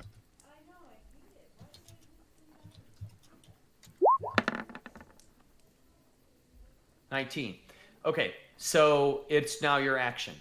You snap right to your feet, and you are ready to go. All right.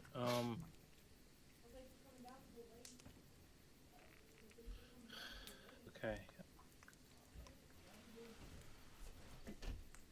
And what you see Spargle kind of like standing there holding his neck. He's got blood rushing out of his neck, and he's kind of holding it. But next to him is just a burning, rotting pile of wolf flesh.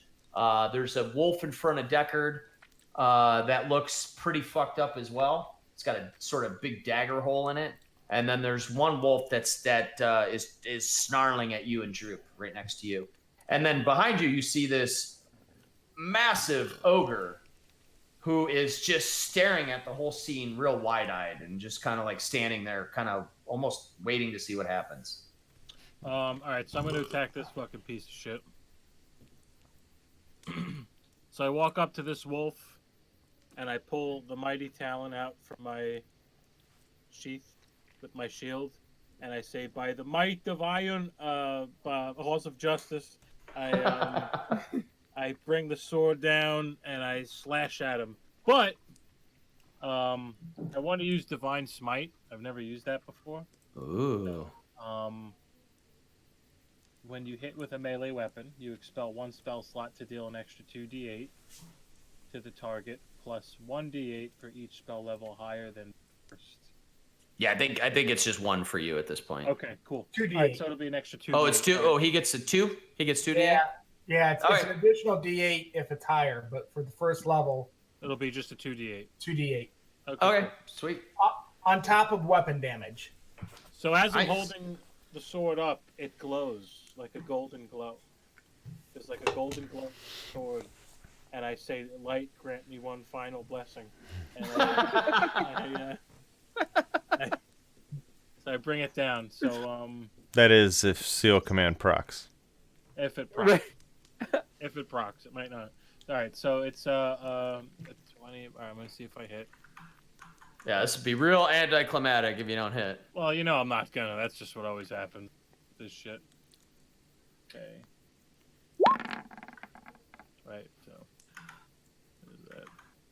13.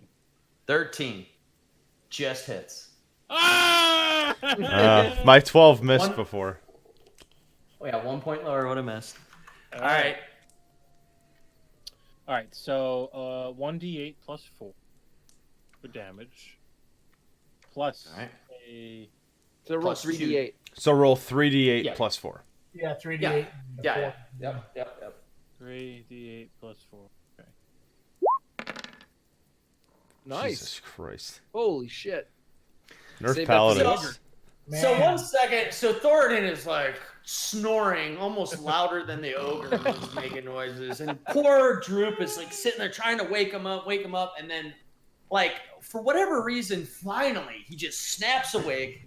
In one motion, he like looks around, grabs Talon off his back, and slices down on this wolf and flays him down the middle like a fucking frog you're dissecting in biology class. Oh And it God! splits. It just splits. Like his sword goes clear to the ground and he splits wide open into just And- pieces. And where it splits, there's like holy fire, like singeing the.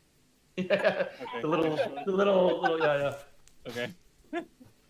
Little I talon. realized that this was like. Little talon particle effect. Yeah. Okay. Yeah, I don't know how you turn this like really manly, cool situation into a little. Right. There's all these holy particles. Yeah. Just holy particles. I flipped the table. What the fuck else do you want from me? Yeah, he is super dead. He's super dead. He's super dead. The ogre who is looking over there and just sort of just seems to be almost just terrified that he jumped on the wrong group of people seems to look a little more sort of concerned and Can I scream at him? Is that a thing I could do? you certainly can. Yeah. I turn and I say, "You should run now, you fat pussy." Make an intimidation check. Oh, you got it. Oh, you got it. You do that accent so well. I know, it's great. It's because he's been talking like a dwarf for 20 years playing Warcraft. Yeah, pretty much. 17. 35% chance. What do you think? Bad call. Good call. Good call here. Good call. You got Maybe, it. I don't know. We'll see. You got it. You scare that fucker. Fat little fucking. I think he has disadvantage on ability checks while I'm in range, doesn't he? Mhm. Yeah. I rolled disadvantage. Yeah. So at that, this ogre fucking turns around and just starts running into the woods. Have you guys ever seen that happen? No. We've never intimidated anything into not attacking us. There you go. Well, all right. So first of all, he was frightened. Right? Like So once, he's doing that I think once we more so once we dispatched all his wolves, I think he was a little leery. Exactly. Boom, like an Exactly. asshole. Why would you do that? Like, I don't know. This was his like ambush tactic, right? This is how this guy makes a living, and all of a sudden he Makes a living. he opened the wrong can of worms, my friend. Yep. The wrong can And, of worms, dude. And he is running into the woods now. At this point, he has given up on the fight and just completely tearing off into the distance. Honestly, as- I'm waiting to hear what Deckard says. As he's running away, like literally the moment that Alaric realizes that he has disengaged from the fight and just ran away like a little bitch, Alaric's gonna sit back down on a log and just sit there, just fold his arms, just kind of relax, like we didn't just finish a fight 5 seconds ago. Oh, is this wolf dead? No, Yeah. no. So, but right before Alaric Whoa, does that, I thought that was dead. No. No. This is the one Deckard. I'm not gonna sit down then. Sorry, I thought they were all dead. No, that's cool. We'll retcon it. But this wolf it's his turn next. So the wolf, as a feral animal, trapped and nothing else to do, reaches out and tries to bite Deckard. Blackman is like, can I try and feed it? Can I feed it? a dead dog?" Can I feed it before fucking Deckard tries to kill it and eat it? 23 to hit. That hits. Oh, jeez. Eight piercing damage. I am going to parry. Okay. Use my reaction to parry. So that's a superiority die that I roll. 1d8 plus 4. I block 11 damage. Okay. That's a So you pretty take handy out- skill, man. So you literally take 0 damage there? Yeah, How many superiority this- dies do you get per long rest? How does that work? 4. I get Four. 4 per short rest. Well, you got 11, That's so you like sick. actually heal yourself via your parry. I don't think it works that way. I think it's just Negative if three. he was going to take 11 Yeah. damage, it would have negated it. Wow. So this wolf leaps up at Deckard, and he's coming right at him, but Deckard takes that dagger back out and just sort of smacks the wolf in the side of the head, and his jaws that were coming right at Deckard's face just sort of smack off to the side, and he doesn't do any damage. Alaric, it's your turn now. All you see now, the ogre, you hear behind you just the distant pattering and pounding of footsteps that are not slowing down and just continuing to trail off into the distance. All right, so And then so Alaric's gonna walk up to this maimed wolf, clearly not worrying about this ogre that's disengaging, and he's not gonna like just battle shout as he runs in, and because he's not running in to kill this wolf, he's gonna walk in, and he's gonna draw his greatsword slowly, but he is going to attack recklessly because he just Okay. wants to finish this thing off and get back to his rest. So this wolf sees you like slowly walking towards it, almost nonchalant. You don't have too much emotion on your face as you just slowly walk up and draw this thing out, and it hunches down and starts growling and looking up at you, snarling. Go ahead and roll your attack. Okay, 15. 15 hits. That's good. They both hit actually. So yeah, you bring the great sword down. It hits him square.